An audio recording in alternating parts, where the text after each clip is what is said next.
கர்த்தருடைய பரிசுத்த நாமத்துக்கு மகிமை உண்டாவதாக. Glory be to the holy name of the Lord.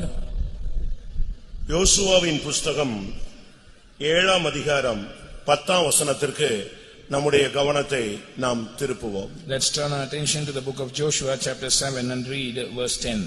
அப்பொழுது கர்த்தர் யோசுவாவை நோக்கி, எழுந்திரு, நீ இப்படி முகங்குப்புற விழுந்து கிடக்கிறது என்ன? And the Lord said unto Joshua, get thee up, wherefore liest thou thus upon thy face? கர்த்தருடைய பரிசுத்த நாமத்துக்கு மகிமை உண்டாவதாக. Glory be to the holy name of the Lord. ஒரு தேவனுடைய மனிதனை பார்த்து தேவன் அவனோடு பேச ஆரம்பிக்கிறார். Looking at a man of God, God is speaking here. ஏனென்றால் அப்பொழுது அவனுடைய நிலவரம் மிகவும் மோசமாக தரம் தாழ்ந்து காணப்பட்டது. Then his situation was very worse. It was a very low standard. யுத்த களத்தில் மறுபடி தோல்வி அடைந்தபடியினாலே அவன் கண்ணீரோடு தேவ சந்நிதியிலே வஸ்திரத்தை கிழித்துக் கொண்டு முகங்குப்புற விழுந்து கிடந்த ஒரு சந்தர்ப்பம். He had rent his clothes because of continual failures in battles, and he was fallen prostrate at the feet of God. கர்த்தருடைய பரிசுத்த நாமத்துக்கு மகிமை உண்டாவதாக. Glory be to the holy name of the Lord. ஒரு தேவனுடைய பிள்ளை வாக்குத்தத்தம் பெற்றவன், ஒருவனும் உனக்கு முன்பாக நிற்பதில்லை என்ற வாக்குத்தத்தத்தை பெற்ற ஒரே மனிதன் இப்பொழுது தோல்வியடைந்து முகங்குப்புற விழுந்து கிடந்த ஒரு சந்தர்ப்பத்தை நாம் இப்பொழுது வாசிக்க கேட்டோம். A child of God, a man of God who only had received the promise that none can able to stand against thee, now is fallen at the presence of God. யோசுவாவின் புஸ்தகம் 1ஆம் அதிகாரம் 5ஆம் வசனத்திலே பார்க்கும் பொழுது, நீ உயிரோடு இருக்கும் நாளெல்லாம் ஒருவனும் உனக்கு முன்பாக நிற்பதே எதிர்த்து நிற்பதே இல்லை. Joshua 1:5 we read that there shall not any man be able to stand before thee all the days of thy life. இப்பொழுதோ எதிர்த்து நின்று அடி வாங்கி தோற்று போய் ஆண்டவருடைய சன்னிதானத்திலே முகங்குப்புற விழுந்து வஸ்திரத்தை கிழித்துக் கொண்டு தலையின் மேலே புழுதியை போட்டுக்கொண்டு விழுந்து கிடக்கிற ஒரு மனிதனோடு கர்த்தர் பேசுகிறார். But now the Lord is speaking to this man who has rent his clothes, who has put ashes upon his head, and who is fallen at the feet of God. அவனோடு இருந்ததான ஜனங்கள் அவனை எழுப்ப முடியவில்லை. The people who were with him could not make him to arise.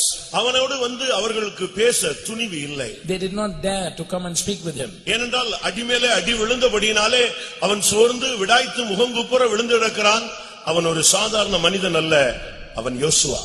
He was not an ordinary man, he was Joshua, but because of continual failures, he is now bowed down, fallen at the feet of God. மோசேயினால் செய்ய முடியாத ஊழியத்தை கர்த்தர் நம்பி அவன் கையிலே கொடுத்திருந்தார். The ministry that Moses could not accomplish, the Lord trusted Joshua and entrusted this ministry into his hands. யோர்தானை கடக்க முடியாமல் மோசே தன்னுடைய ஓட்டத்தை முடித்த பொழுது மிகப்பெரிய பொறுப்பும் உத்தரவாதமும் இவனுடைய தோள்களின் மேலே வந்தது. பயத்தோடு இருந்த பொழுது, நான் மோசேயோடு இருந்தது போல உன்னோடு கூட இருப்பேன், உன்னை விட்டு நான் விலகுவதில்லை, உன்னை கைவிடுவதில்லை, உனக்கு முன்பாக ஒருவனை எதிர்த்து நிற்பதில்லை என்று சொல்லி அழைத்து கொண்டு வந்தாரே, அந்த மனிதன் இப்பொழுது முகங்குப்புற விழுந்து கிடந்தார். This man who was entrusted with the ministry, with the responsibility that Moses could not accomplish, but he died before crossing Jordan, Joshua now is fallen at the feet of God, prostrate. திடீரென்று அவனுக்கு ஒரு சத்தம். Suddenly a voice. எழுந்திரு, arise. அருமையான தேவனுடைய ஜனமே, இந்த மாலை வேளையில் இந்த கடைசி கூட்டத்தில் கர்த்தர் உனக்கு கொடுக்கிற ஒரே வார்த்தை, நீ இருக்கிற நிலவரத்திலிருந்து நீ எழுந்திரு. In this final meeting, beloved child of God, the one word that God is giving you is arise from the situation where you are. இந்த கடைசி கூட்டத்தில் தேவனுடைய வார்த்தை, தேவனுடைய தூது, அருமையான என்னுடைய மகனே, அருமையான என்னுடைய மகளே, முகங்குப்புற விழுந்து அழுது கொண்டு வாழ்க்கையிலே எல்லாம் போய்விட்டது என்று எண்ணிக்கொண்டிருக்கிறாயே, நீ எழுந்திரு என்று கர்த்தர் உன்னோடு பேசிக் கொண்டிருக்கிறார். You who are lying upon your face and lamenting, saying that I have lost everything in life, beloved son of God, beloved daughter of God, the Lord is telling you in this final meeting, arise. வாழ்க்கை முடிந்து போய்விட்டது என்று ஒரு வல்லமை உன்னோடு பேசிக் கொண்டிருக்கிறது. A power is speaking to you, saying my life is over. நீ தோற்று போய்விட்டாய் என்ற இன்னொரு சக்தி உன்னோடு பேசுகிறது. Another power is speaking to you, saying that you are already defeated. இனி உனக்கு வாழ்க்கை எதிர்காலம் ஃபியூச்சர் இல்லை என்று இன்னொரு ஆவி உன்னோடு பேசுகிறது. Another spirit is speaking to you, saying that there is no future for you in this life. இதோடு முடிந்து விட்டது என்று இன்னொரு வல்லமை உன்னோடு கொக்கரித்துக் கொண்டிருக்கிறது. Another power is roaring, saying that everything is over. இனிமேல் நீ எழும்ப முடியாது. henceforth you cannot arise. நீ இனிமே விழுந்து கிடந்ததுதான் என்று இன்னொரு வல்லமை உன்னோடு போராடி கொண்டிருக்கிறார். Another power is striving against you, saying that you who are fallen will remain fallen. இந்த நேரத்திலே தெய்வத்தினிடத்திலிருந்து இந்த மாலை வேளையிலே ஒரு வார்த்தை வருகிறது. என் மகளே முகங்குப்புற விழுந்து கிடக்கிறது என்ன, நீ எழுந்திரு. At this juncture, in this evening, the word of God is coming to you. My son, my daughter, why are you lying down upon your face? Arise. இது உனக்காகவே வருகிற வார்த்தை. This is the word that is coming exclusively for யார் you. அந்த நீ? Who is that? You. நீதான் வாக்குத்தத்தம் பெற்ற தேவனுடைய ஜனம். You are the people of God who have received the promise. ஒவ்வொரு நாளும் வாக்குத்தத்தத்தின் சுதந்திரவாளிகள் நீங்கள் என்பதை ஒருபோது நீங்கள் மறந்துவிடக் கூடாது. You must never forget that every day you are the heirs of promise. நீ தேவனுடைய பிள்ளை. You are a child of God. தேவனுடைய சுதந்திரவாளி. You are a heir of God. நீ மீட்கப்பட்டவன். You are a redeemed child of God. நீ கழுவப்பட்டவன். You are washed. நீ தூக்கி எடுக்கப்பட்டவன். You have been lifted up. நீ மீட்டுக் கொள்ளப்பட்டவன். You are redeemed. உனக்கென்று ஒரு சொந்தம் இருக்கிறது. அவர்தான் ஆண்டவராகிய இயேசு. You have someone whom you can call your own, and he is the Lord Jesus Christ. ஆனால் இப்பொழுதோ நீ முகங்குப்புற விழுந்து கிடக்கிறாயே, இது என்ன நியாயம்? But what is this that you are lying on your face? உன்னுடைய வாழ்வில் தோல்வி ஏற்பட்டிருக்கலாம். You might have encountered failures in life. அது ஏன் நடந்தது என்பதை நீ சிந்திக்க வேண்டிய நேரம். This is the time to ponder over the reason behind it. தடுமாற்றங்கள் வந்திருக்கலாம். You might have staggered. மனுஷீகத்தில் தவறுகள் வரும். Humanly mistakes will come. ஆனால் அவைகளை சரி செய்து கொள்ள வேண்டிய காலகட்டத்தில் சபை போய் கொண்டிருக்கிறது. But church is passing through a phase where it has to set right things. வாக்குத்தத்தம் பெற்றவர்கள் எல்லாரும் ஒரு விசை கைகளை உயர்த்தலாமா? Shall we lift up our hands, those who have received the promises? எனக்கு ஒரு வாக்குத்தத்தம் இருக்குன்னு உங்களுக்கு நிச்சயம் இருக்கிறதா? Do you have an assurance that I have a promise? அதுக்காக இந்த பைபிள்ல நியூ இயர்ல கொடுத்தாங்களா அதை பிடிச்சிட்டு நீங்க அப்படியே தொங்கிட்டே போக கூடாது. For that you must not hold on to a promise card that was given to you during the new year. ஒவ்வொரு பாஸ்டர்ட்டே ஒரு 30 வாங்கிட்டு வச்சிருப்பாங்க. They will go to different pastors and get 30 promises. இதெல்லாம் வாக்குத்தத்தங்கள் உண்மைதான். That is true, they are all promises. உன் காதுல ஒரு சத்தம் கேட்டுச்சு பாத்தியா, அதுதான் வாக்குத்தத்தம். A voice was heard in your ears, isn't it? That is the promise. இந்த வசனம் பைபிள்ல இருக்கிற வசனத்துல ஒரு வசனம் உன்னை நம்ப பண்ணின ஒரு வசனம் இருக்கும். உன்கிட்ட பேசி இருப்பாரு, அதுதான் உனக்குரியது. God made you to believe one of the promises in the Bible, and that is the verse that belongs to you. ஒருவேளை வியாதி நேரத்துல பேசி இருக்கலாம். He might have spoken to you during a time of மரண நேரத்துல sickness, பேசி இருக்கலாம். during a deathbed, தடுமாற்ற நேரத்துல பேசி when இருக்கலாம். you were staggering, பின்மாற்றத்துல பேசி when இருக்கலாம். you were backsliding, ஆக்சிடென்ட்ல நீ விழுந்து கிடக்கும்போது பேசி when இருக்கலாம். you were fallen in an accident. ஏதோ ஒரு சூழ்நிலையில உன்கிட்ட பேசினாரே, அந்த தெய்வத்தினுடைய அந்த வார்த்தை உங்களுக்கு இருக்கிறதா? In some situation the Lord spoke to you. Do you retain that word? ஆமா, என்கிட்ட பேசி இருக்கிறாரு, எனக்கு வாக்குத்தத்தம் இருக்கு அப்படின்னு சொல்றவங்க இப்ப கை வைத்துங்க. புரிஞ்சுக்கிட்டவங்க கை வைத்துங்க. Those who understood this, those who say, yes, the Lord spoke with me, I have a promise, lift up your hands. எனக்கு ஒரு வாக்குத்தத்தம் இருக்கிறது. I have a promise. பிரியமானவர்களே, சில வாக்குத்தத்தங்கள் நிறைவேறி இருக்கலாம். Beloved, one certain promises might have been fulfilled. ஆனால் இன்னும் சில வாக்குத்தத்தங்கள் உனக்காக வெயிட்டிங்ல இருக்கிறது. அது நிறைவேற வேண்டிய நாட்கள் இந்த வருஷமாக இருக்கும். But certain promises are in the waiting to be fulfilled. This might be the year where it will be fulfilled. எனக்கு கொடுத்த வாக்குத்தத்தங்கள் 2021ல நிறைவேறணும் அப்படின்னு நான் எக்ஸ்பெக்ட் பண்ணி காத்திருந்து தவித்து ஏங்கி புலம்பி அந்த நாளை நான் பார்க்க விரும்புகிறேன் சொல்றவங்க கை வைத்துங்க பார்க்கலாம். Those who say I am longing and yearning and I am groaning and I am lamenting that the promises that Lord gave me must be fulfilled in 2021. I am anticipating that day. Put up your hands. எல்லாரும் கை அந்த நிச்சயம் உள்ளவங்க மட்டும் கைகளை வைத்துங்க பார்க்கலாம். Only those who have that assurance, put up your hands. Hallelujah. Hallelujah. நீ வாக்குத்தத்தத்தின் சுதந்திரவாளி. முகங்குப்புற விழுந்து கிடப்பது தேவ சித்தம் அல்ல. You are a heir of promise. It is not the will of God that you lie down on your face. ஆண்டவர் ஒரே வார்த்தை தான் பேசினாரு. The Lord spoke one word. எழுந்திரு. Arise. அப்படியே தடுமாறி திகைச்சு அப்படியே எழும்பி பார்த்தா. He நீ முகங்குப்புற விழுந்து கிடக்கிறது என்ன? The Lord said, why are you fallen prostrate? யோசுவா 7ஆம் அதிகாரம் 13ஆம் வசனம் அந்த முதல் துவக்கத்தின் ஒரு பகுதியை வாசி. Read the first portion of Joshua 7:13. எழுந்திரு. இரண்டாவது விஷயம், அந்த மனிதனுக்கு ஒரு வார்த்தை வருகிறது.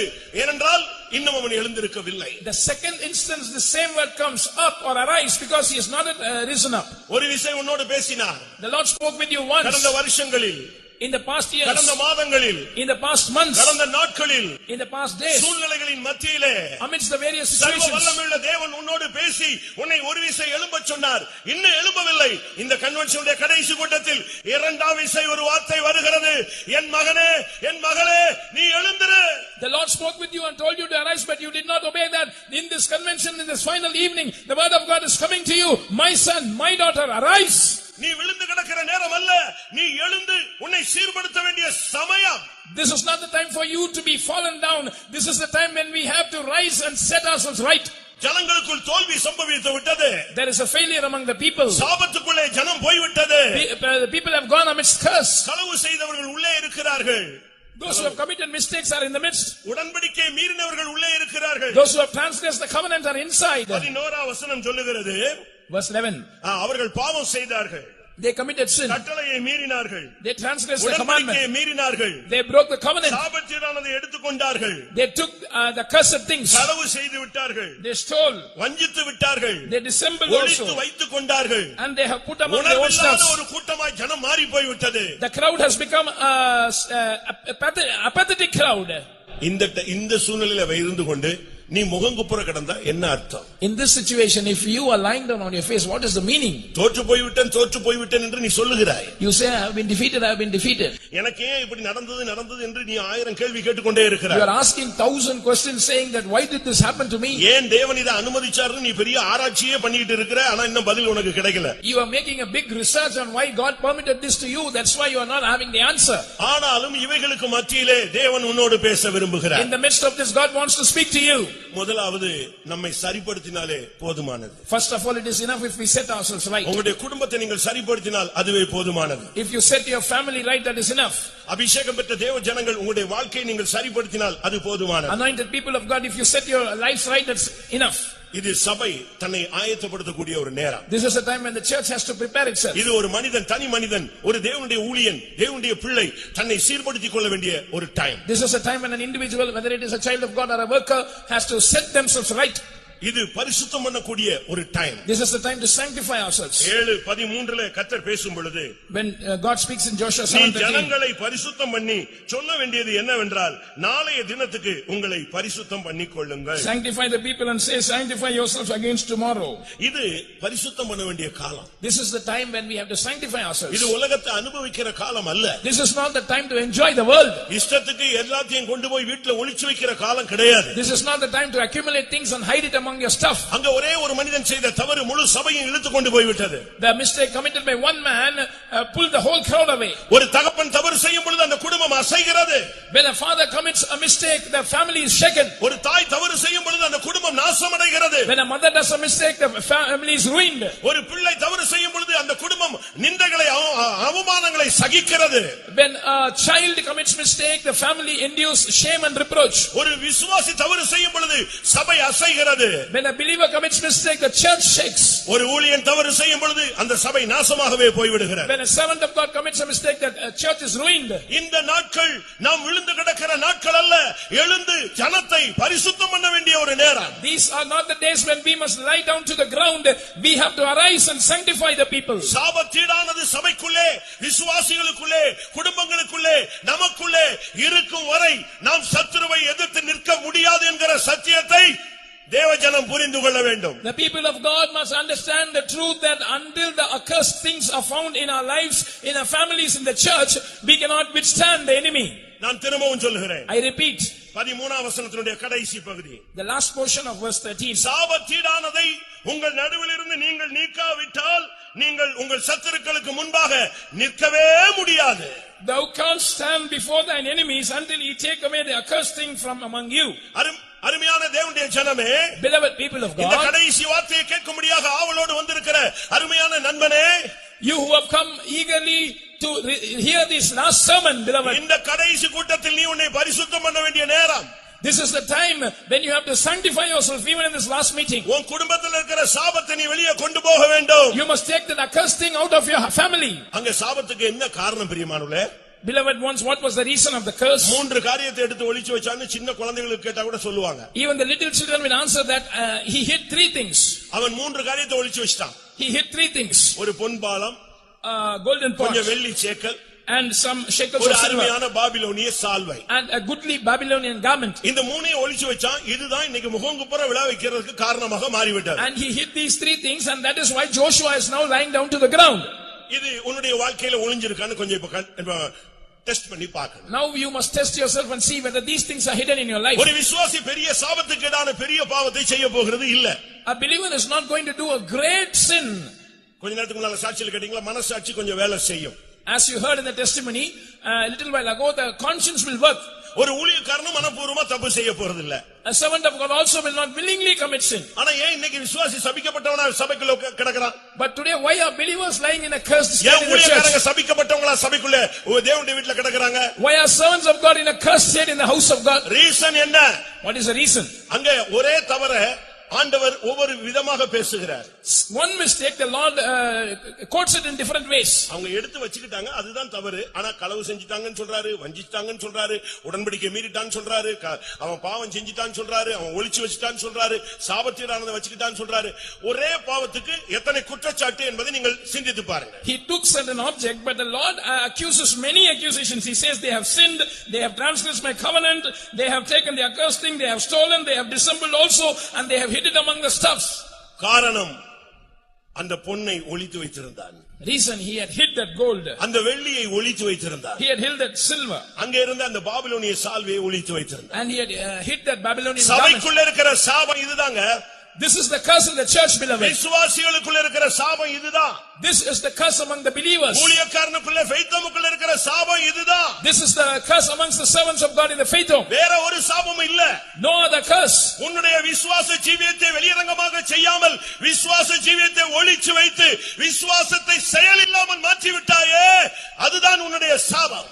You have not lived your faith life in open, you have hid it, and your faith has become without works, and that is the curse. கிரியை இல்லாத விசுவாசம் செத்தது. Faith without works is dead. உன்னுடைய விசுவாசம் எங்கே? Where is your faith? அநேகரிடத்துல விசுவாசம் இல்ல. விசுவாசம் இருந்தது, கொண்டு போய் ஒளிச்சு வச்சாச்சு, பூமியில மூடி புதைச்சு வச்சிட்டான். Many people have no faith. They had faith once, now they have dug the earth and they have put it inside. இரண்டாவது வெள்ளியை கொண்டு போய் ஒளிச்சு வச்சாச்சு. Secondly, the silver also. ஆசையாய் எடுத்த கிருபையை, ஆசையாய் வாங்கிக் கொண்ட எல்லாவற்றையும், கிருபை, வரங்கள், ஈவுகள், தாளந்துகள் எல்லாவற்றையும் புதைத்து வைத்துக் கொண்டு இப்ப தோத்துட்டேன்னு சொல்லி மோகங்குப்புற விழுந்தா யார் அதுக்கு பதில் செய்வது? You eagerly and desirously asked for the graces and gifts and talents, and God gave you all that. Now you have hid it in the ground, and now you have fallen, saying, I have lost everything. Who is responsible for that? கர்த்தர் உனக்கு கொடுத்த தரிசனம் எங்கே? Where is the vision that the Lord gave you? உனக்கு கொடுத்த வரம் எங்கே? Where is the gift that the Lord gave you? தாளந்துகள் எங்கே? Where are the talents? நீ கேட்டு பெற்றுக்கொண்ட வகையை நினைத்து மனம் திரும்பி திரும்பி வா, அப்பொழுதுதான் உனக்கு இரக்கம் கிடைக்கும். Be reminded of the way in which you requested these things from the Lord and repent, then you will have mercy. அது மாத்திரமல்ல, ஒரு பாபிலோனிய சால்வையை உள்ளத்துக்கு வச்சிருக்கிற. You have also hid a Babylonian garment. அது என்ன பாபிலோனிய சால்வை? What is that Babylonian garment? ஏசாயா தீர்க்கதரிசனம் சொல்லுகிறது, The book of Isaiah says, சால்வை என்பது வைராக்கியத்தை காண்பிக்கிறது. This mantle or garment shows zeal. பாபிலோனிய சால்வை என்பது மாமிசீக உலக வைராக்கியத்தை காண்பிக்கிறது. Babylonian garment or mantle shows carnal or worldly zeal. ஒரு தேவனுடைய பிள்ளை மாமிசீக ஆவிக்குரிய வைராக்கியத்தை வச்சிருந்தா பரவாயில்ல, பாபிலோனிய மாமிசீக வைராக்கியத்தை உள்ள ஒளிச்சு வச்சுக்கிட்டு ஆண்டவரே ஆண்டவரே சொன்னாலும் ஒண்ணும் நடக்காது. It is good if a child of God has spiritual zeal, but now if you have a carnal and worldly zeal within you and say, Lord, Lord, nothing will happen. ஏசாயா 59:17 சொல்லுகிறது, அவர் வைராக்கியம் என்னும் சால்வையை உடுத்திக் கொண்டிருக்கிறார். Isaiah 51:17 says, the Lord is clothed with a mantle of zeal. விசுவாசத்தை ஒளித்து வைத்து செயலில்லாமல் புதைத்து வைத்துவிட்டு கிரியை இல்லாத விசுவாசத்தோடும் கிருபைகள், தாளந்துகள், வரங்கள், வல்லமைகளை பெற்றுக்கொண்டு அதையும் ஒளித்து வைத்துவிட்டு அன்றைக்கு ஒரே ஒரு தாளந்தை வாங்கி சேலையிலே சுற்றி மணலிலே புதைத்து வைத்தானே, அதை போல மாம்சீக வைராக்கியத்தையும் உள்ளே வைத்துக் கொண்டு நான் தோற்று போனேன், நான் சபிக்கப்பட்டவனாய் இருக்கிறேன் என்று சொன்னால் அதுக்கு நீ என்ன பதில் சொல்ல முடியும்? If you have made your faith without works, if you have hid it under the ground, if you have digged the ground and hid all your gifts and graces and talents that the Lord gave you, and if you have this carnal zeal, not having that godly zeal, what can you give an answer for that? Arise. எழுந்திரு. Arise. நீ முகங்குப்புற விழுந்து கிடக்காதே, எழுந்து ஜனத்தை உன்னை பரிசுத்தம் பண்ண வேண்டிய நேரம். Don't keep lying down to your face. This is the time when you have to arise and sanctify the people. நீ பரிசுத்தம் பண்ணும் பொழுது, when you sanctify the people, ஆண்டவர் சொல்லுகிறார், இன்றைக்கு நீ பரிசுத்தம் பண்ணி பாரு, நாளைக்கு நான் அற்புதங்களை செய்கிறேன். The Lord says, sanctify yourself today and tomorrow I will do miracles. தேவன் உனக்காக அற்புதங்களை செய்ய அவர் ரெடியாக இருக்கிறார். The Lord is ready to do wonders for you. நீ உன்னை பரிசுத்தம் பண்ண வேண்டிய நேரம் இதுதான். This is the time where you have to sanctify yourself. நீ மௌனமா இருந்தா இருந்துட்டே இருக்கலாம்.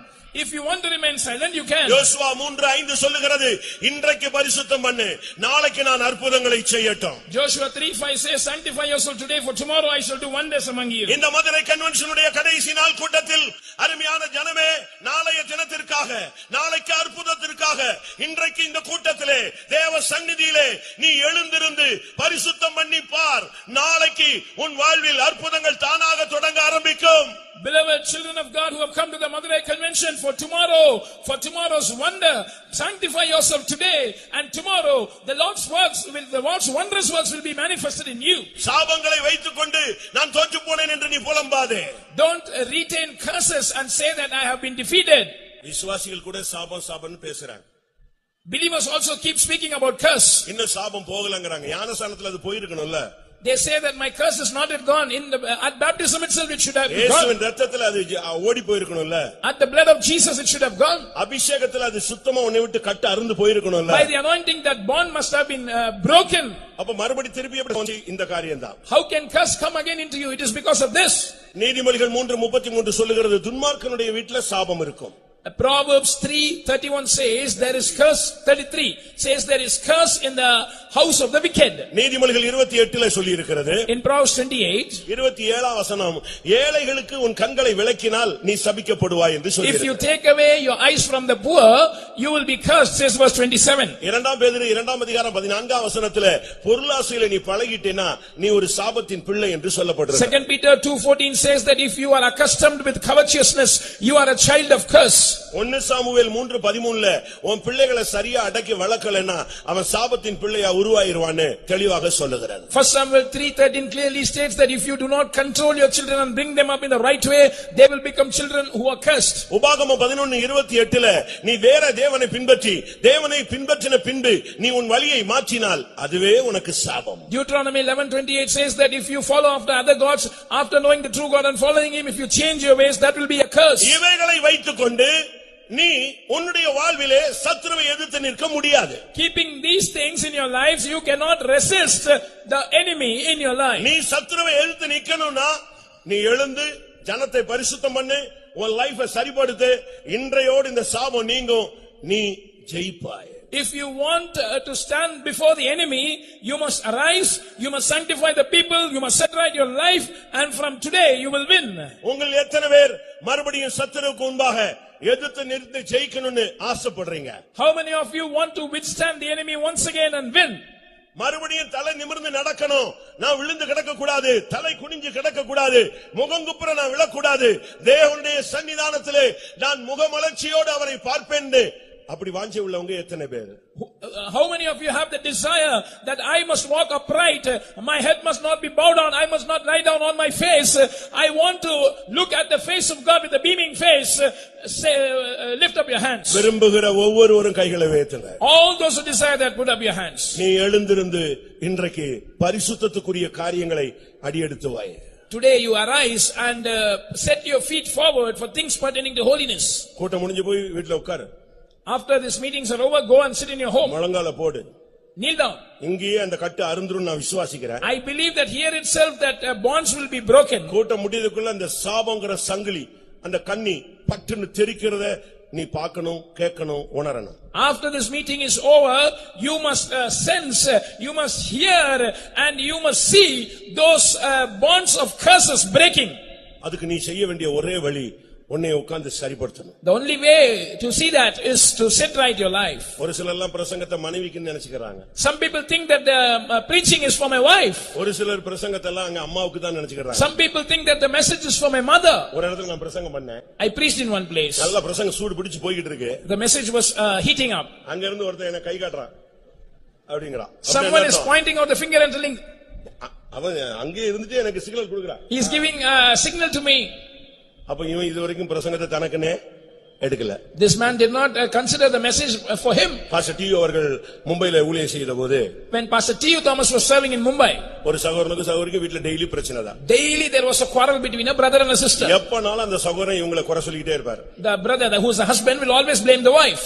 காலையில 5 மணிக்கெல்லாம் அவரு FM ஸ்டார்ட் பண்ணுவார். இந்த FMB அதுல ஏதாவது வரும். இந்த சிஸ்டர் அப்பதான் ஏதாவது காபி போட்டுட்டு இருக்கும் இல்ல தூங்கிட்டு இருக்கும். எழும்பு காலையிலே கர்த்தர் உன்னைட்ட பேசணும்னு ஆசைப்படுறாரு பாரு உன்னை தான் பேசுறாருன்னு சொல்வார். He would switch on the FM to some Christian program at morning 5 a.m. The wife would be making coffee or perhaps she would be lying down. He would wake her up, tap her and saying, see, the Lord is speaking to you.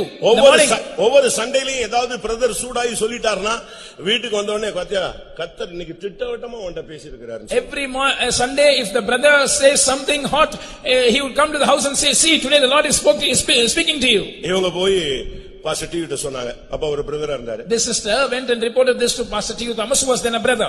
அவர் சொன்னாரு இவருக்கு சர்ச்சில பேசினாலும் மண்டையில ஏற மாட்டேங்க, நான் வீட்ல வந்து பேசுறேன். He said, I'm not able to advise him commonly in the church, so I'll come visiting to the home and speak to him. இவருக்காக 10-30 வசனம் ரெடி பண்ணிட்டு வீட்டுக்கு போனாரு. And he prepared 10 to 30 verses for him and went to the house. வீட்ல போய் ரெண்டு பேரை வச்சு தனியா உட்கார வச்சு அட்டகாசமா பேசினார்.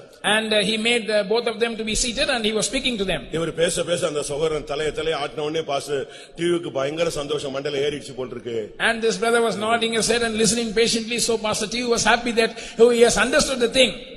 ஒரு மணி நேரம் பேசி முடிச்சாரு. After 1 hour of lecture, அந்த ஐயா சொன்னாரு, that brother said, உனக்காக பிரதர் எவ்வளவு கஷ்டப்பட்டு வசனம் எல்லாம் எடுத்து வந்திருக்காரு பாத்தியா. see how with how much difficulty brother has brought all these verses for you. அதே மாதிரி இப்ப கடைசி கூட்டத்துல சாபம் நீங்கிறதுக்கு நான் வழி சொல்லிக்கிட்டு இருக்கிறேன். என் வைஃபால தான் ஆதாமா மாறிடாதீங்க, ஏவாளா மாறிடாதீங்க, உங்களை நீங்களே இப்ப பரிசுத்தம் பண்ண வேண்டிய time. So when I am sharing the word of God with you in this last meeting, don't become an Adam or Eve accusing each other. The word of God is for you. This is the time to sanctify yourself. ஆண்டவர் ஒன்றதான் பேசுறாரு. ஏன் நீ முகங்குப்புற விழுந்து கிடக்கிறது என்ன? நீ எழுந்திரு. The Lord is speaking to you saying, why are you lying down to your face? நீ சத்துருவுக்கு முன்பாக நிற்க முடியாமல் நீ தடுமாறுகிறாய். You are staggering, unable to stand before the enemy. உனக்கு நல்ல வாக்குத்தத்தங்கள் உண்டு. You have good promises. நல்ல தரிசனம் உண்டு. Good vision. நல்ல ஊழியம் உண்டு. Good ministry. நல்ல அழைப்பு உண்டு. Good calling. நல்ல நம்பிக்கை உண்டு. Good hope. நல்ல நிச்சயம் உண்டு. Good assurance. ஆனால் இப்பொழுது ஏன் நீ முகங்குப்புற விழுந்து கிடக்கிறாய்? Why are you fallen upon your face? அபிஷேகம் பெற்ற தேவனுடைய ஜனமே, தேவனுடைய சபையே, முகங்குப்புற விழுந்து கிடக்கிறது என்ன? எழுந்திரு. Anointed child of God, O church of God, why are you fallen down upon your face? Arise. ஆண்டவருடைய சமூகத்திலே குடும்பமாய் உட்கார்ந்து உங்களை பரிசுத்தம் பண்ணுங்க. Sit as a family in the presence of God. Sanctify yourself. எல்லா குற்றத்தையும் உங்கள் மேல் ஏற்றுக்கொள்ளுங்கள். Take all the blame upon you. இப்படி புருஷன் குற்றத்தை மனைவி குற்றத்தை புருஷன் ஒருத்தர் குற்றத்தை ஏற்றுக்கொண்டு ஒருவருக்கொருவர் ஜெபம் பண்ணும் பொழுது இந்த கன்வென்ஷனுடைய கடைசி கூட்டத்திலே மதுரை சென்ட்ரல்ல உள்ள குடும்பங்கள் உள்ள சாபங்கள் தெரிக்கும்.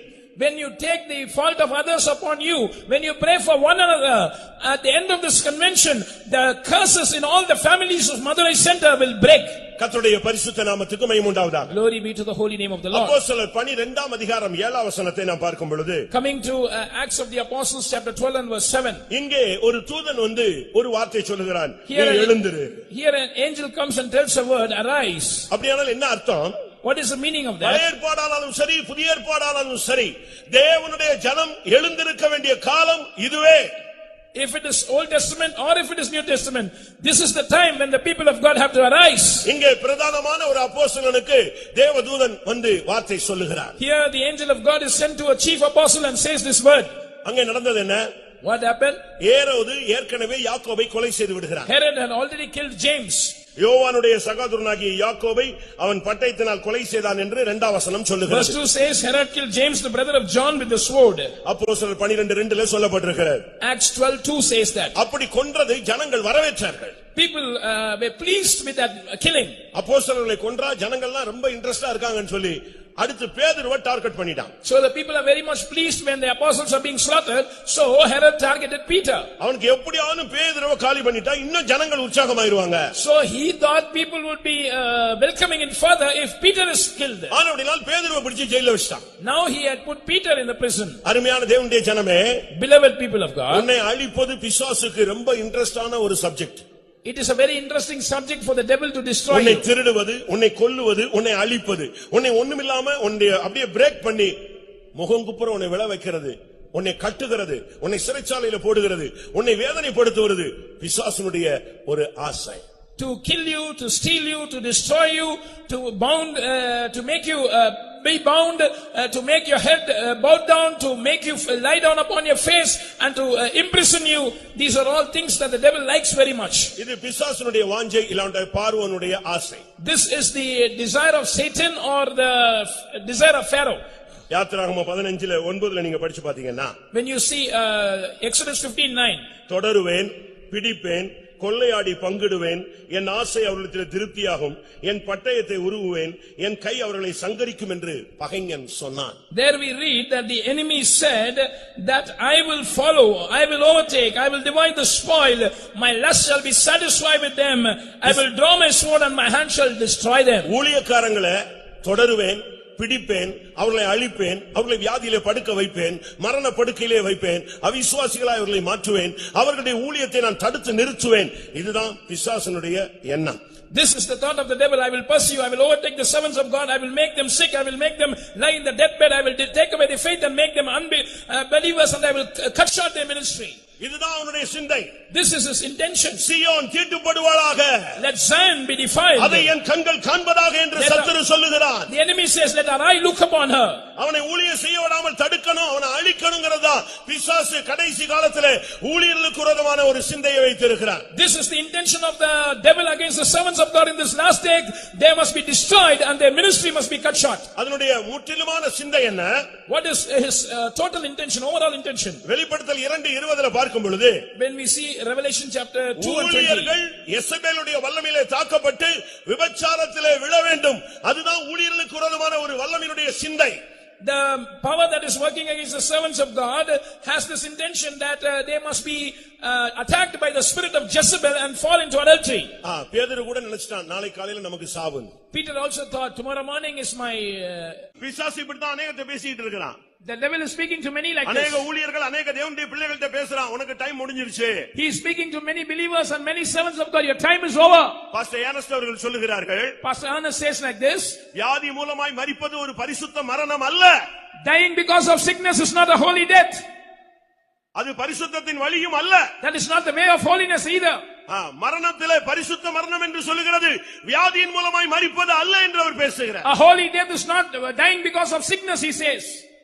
இன்னைக்கு உங்களுக்கு இருக்கிற வியாதியினுடைய காரணம் உன்னை ஊழியம் செய்ய விடாம உன்னை அழிக்க முடியாத அந்த வல்லமை போராடுது. The reason of your sickness is that it wants to hinder you from ministering unto God. It wants to destroy you.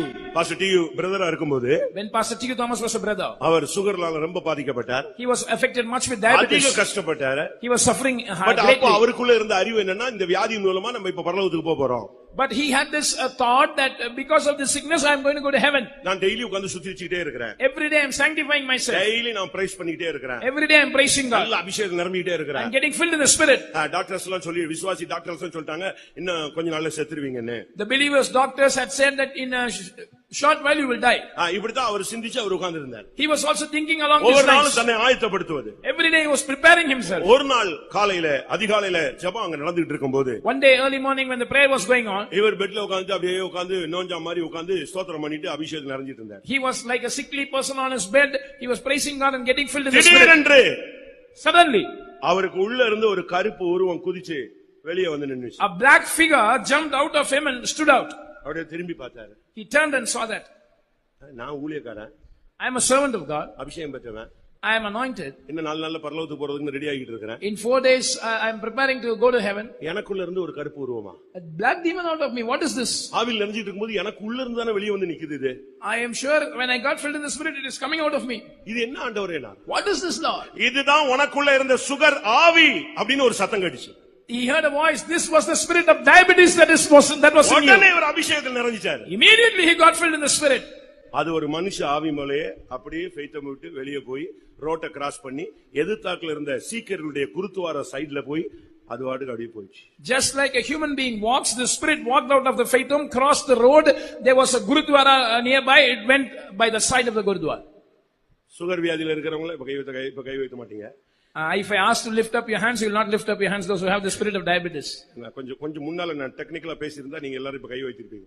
If I had spoken technically, you would have lifted up. இப்போ 2000 ஆவியை கண்டுபிடிச்சிருக்கலாம். Now we can diagnose that spirit. அப்படிதானே? ஏன்னா இப்ப எல்லாருமே ஒரு degree மாதிரி அதை வாங்கி வச்சிருக்காங்க. Now everyone have that as a degree. நான் யாரையும் பரியாசம் பண்ணல. I am not mocking at anyone. நல்லா புரிஞ்சுக்கணும், அந்த வியாதிக்கு பின்னால அந்த ஆவி இருந்தது அவர் சொல்றார். அபிஷேகத்துல நிறையும் பொழுது அது வெளியே போனது. அவருடைய அந்த சுகருடைய சிம்டம்ஸ் எல்லாமே அவரை விட்டு விலகிருச்சு. எல்லாரும் சொன்னாங்க செக் பண்ணி பாருன்னு. இல்ல நான் தேவனை சோதிக்க ரெடி இல்லைன்னு சொன்னாரு. அடுத்த மாசத்துல அவருக்கு ஃபாரினுக்கு வாய்ப்பு கிடைச்சது. மெடிக்கல் செக்கப்ல ஜெயிச்சிட்டாரு. அதுக்கு பிறகு ஃபாரின்ல ஊழியம் செஞ்சு சீப் பாஸ்டா வந்து சேர்ந்தாரு. சுகர் உன்னை அழிக்கும்படியான சக்தி என்பதை நீ புரிந்து கொள்ள வேண்டும். Understand what Pastor T. Thomas says. He clearly said that there was a spirit behind that sickness. But when people said, diagnose yourself and check it, he refused to tempt God. But the next month he got an opportunity to serve God abroad. And when medical examination was done, he did not have that diabetes. And he served God abroad in many countries. He was overcome that sickness and he also became a chief pastor. பிரியமானவர்களே, அப்போஸ்தலனாகிய பேதுருவை காலையில விசாரணை என்ற பெயரிலே கொல்லும்படியாக அவன் தீர்மானித்த பொழுது, இரவிலே ஒரு தூதன் வந்து நீ எழுந்திரு, சீக்கிரமாய் எழுந்திரு என்று அவனை தட்டி எழுப்பினதாக அப்போஸ்தலர் 12:7 வாசிக்கிறோம். வாசிக்கலாம். When Peter was imprisoned in the name of a trial, Herod was planning to execute him the next day. At midnight, an angel came and said, "Arise." We read about that in Acts 12:7. அறையிலே வெளிச்சம் பிரகாசித்தது. அவன் பேதுருவை வினாவிலே தட்டி சீக்கிரமாய் எழுந்திரு என்று அவனை எழுப்பினான். உடனே சங்கிலிகள் அவன் கைகளிலிருந்து விழுந்தது. சீக்கிரமாய் எழுந்திரு. Arise quickly. சிறைச்சாலையிலே பலவிதமான கட்டுகளுக்குள்ளே வாழ்க்கையிலே போய்கொண்டிருக்கிற சகோதரனே, சகோதரியே, நீ சீக்கிரமாய் எழுந்திரு என்ற அந்த வார்த்தை கேட்டபோது அவன் எழும்பினான். உடனே அவன் கைகளிலிருந்து சங்கிலிகள் கீழே விழுந்தது. Brother, sister who is imprisoned, bound by many things, when he heard this voice, arise quickly, immediately he arose and all his fetters and chains broke. ஒரு விசை யோசுவாவோடு பேசின பொழுது எழும்பவில்லை, மறுவிசை அவனோடு பேசின பொழுது எழும்பினான். ஆனால் இன்றைக்கு புதிய ஏற்பாட்டிலே சீக்கிரமாய் எழுந்திரு. When the Lord spoke with Joshua once to arise, he did not do that. But the Lord spoke the second time and he arose. But today to the New Testament church, the voice of the Lord comes, arise quickly. சீக்கிரமாய் எழுந்திரு என்று சொன்ன உடனே அவன் எழும்பிட்டான். எல்லா சங்கிலிகளும் விழுந்துருச்சு. When it was told him, arise quickly, he arose immediately and all the chains fell off. அவன் வெளியே வர்றான். He came out. எல்லா கதவும் திறக்குது. All doors opened. அவன் நேரா போய் ஜனங்கள் விசுவாசிகள் ஜெபிச்சிட்டு இருந்த இடத்துக்கே போய் சேர்ந்துட்டான். He directly went to the place where the believers were praying. எவ்வளவு ஆச்சரியமான ஒரு காரியம். What a wonderful thing. பிரியமானவர்களே, இதை சமீபத்துல ஒரு புக்ல நான் ரொம்ப நாளைக்கு முன்னால படிச்சேன். யூன் என்கிற ஒரு சைனீஸ் ஒருத்தர் இருக்கிறார். I read before many days in a book, there is a Chinese called Yun. இப்ப கூட சமீபத்துல நான் இப்ப வேலூர்ல இருக்கும்போது கூட சென்னையில அவர் சமீபத்துல வந்து ஒரு மீட்டிங் சென்ட்ரல் ஸ்டேஷன் பக்கத்துல ஏஎல்எஸ்ல ஒரு மீட்டிங்ல பேசினாரு. போட்டோ எல்லாம் எடுக்க கூடாதுட்டாங்க. அவர் வந்துட்டு பேசிட்டு போனாரு. சகோதரர் யூன், Chinese missionary. Brother Yun, a Chinese missionary, he recently came to Chennai and spoke in ELS when I was serving God in Vellore, and I saw these photos. எங்க விசுவாசி நான் போறேன், அனுப்பா அந்த மனுஷனை பாத்துட்டு வாயான்னு சொல்லி அனுப்புனேன். My believer said, I want to go and see him. I said, yes, you can go and see. நீ போய் பாத்துட்டு வா. Go and see. உயிருள்ள ஒரு மெய் சாட்சி அவன் இருக்கிறான். He is a living testimony. இப்படி நடக்குமா? அப்போஸ்தலர் 12ஆம் அதிகாரத்தில் சொல்லப்பட்டது நடக்குமா? Will the incident that is mentioned in Acts chapter 12 happen? அவன் சைனீஸா இருக்கும்போது மிஷனரியா இருந்து அவன் அடிபட்டு ஜெயில்ல கிடக்குறான். He was a Chinese missionary and he was beaten and put in prison. இவனை அடிச்சு காலை ஒடிச்சிட்டாங்க.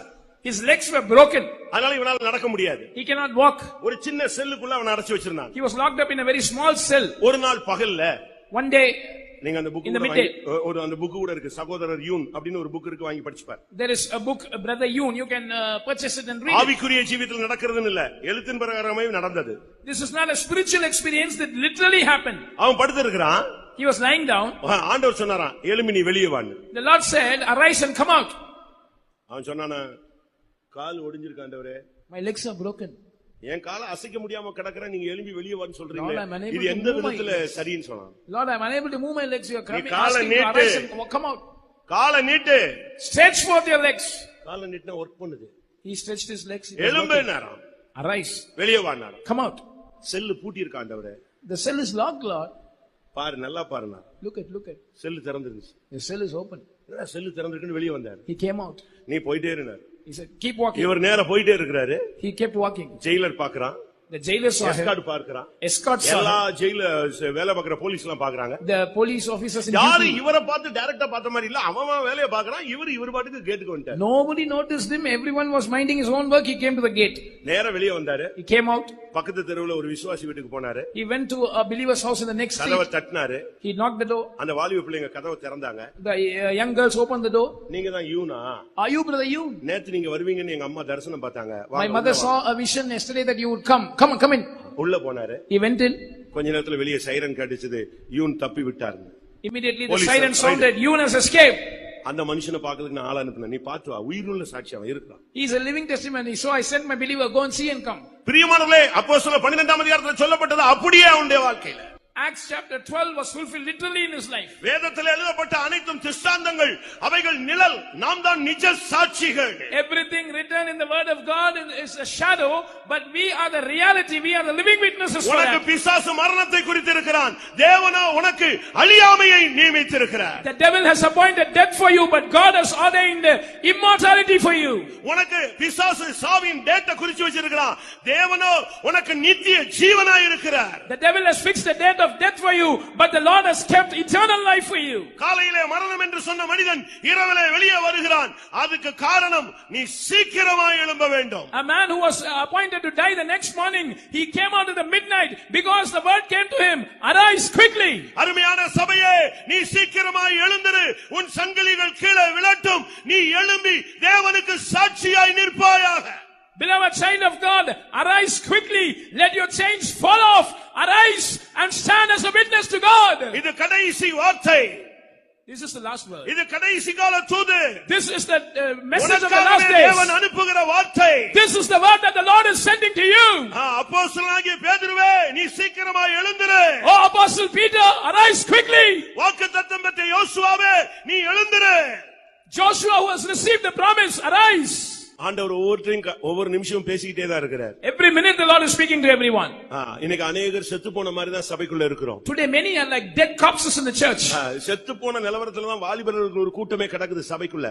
A great group of youngsters are in a dead state in the church. நம்முடைய சின்ன பிள்ளைகள் கூட ஆவிக்குரிய ஜீவிதத்துல செத்து போயிட்டாங்க. Even our little children are dead spiritually. Online சொல்லி எல்லார் கையிலயும் எதை கையில கொடுத்துட்டான்? In the name of online classes, in everyone. எல்லா பிள்ளைங்க கையில என்ன இருக்கு? 3ஆம் கிளாஸ் பிள்ளைகளுக்கும் 1ஆம் கிளாஸ் பிள்ளைகளுக்கும் என்ன இருக்கு? கையில பிசாசு ஒன்னு அழகா ஒன்னு கையில கொடுத்துட்டான். நீ இப்பொழுதே உன்னுடைய வழியை மாற்றிக் கொள்வாயாக. In everyone's hands, the devil has given a gadget saying that you can change your way. You can go off track right now, even standard 1 and 3. எங்க கன்வென்ஷன் வந்துச்சு. Our convention came. ஒரு சகோதரன் பாத்ரூம் போனாரு. One brother went to the toilet. கதவை தட்டினா உள்ள இருந்து ஆள் வெளியே வர மாட்டேங்கிறான். And he knocked the door. Nobody is coming out. Wait பண்ணிட்டே இருக்கிறாரு. He was waiting there. உள்ள இருந்து வெளியே வந்தா 2 பையன் வர்றான். 2 boys came out. எப்படி? பாத்ரூமுக்கு வந்து ஒரே பாத்ரூம்ல இருந்து 2 பேர் வெளியே வரான். From one single bathroom, 2 boys came out. வெளியே வந்ததுல ஒன்னு அவர் பையன். One was his boy. என்னடா பண்றதுன்னு கேட்டா, what to do? அந்த பையனுக்கு செல் இருக்கு, இவனுக்கு செல் இல்ல. This boy had a cell phone, the other boy didn't have.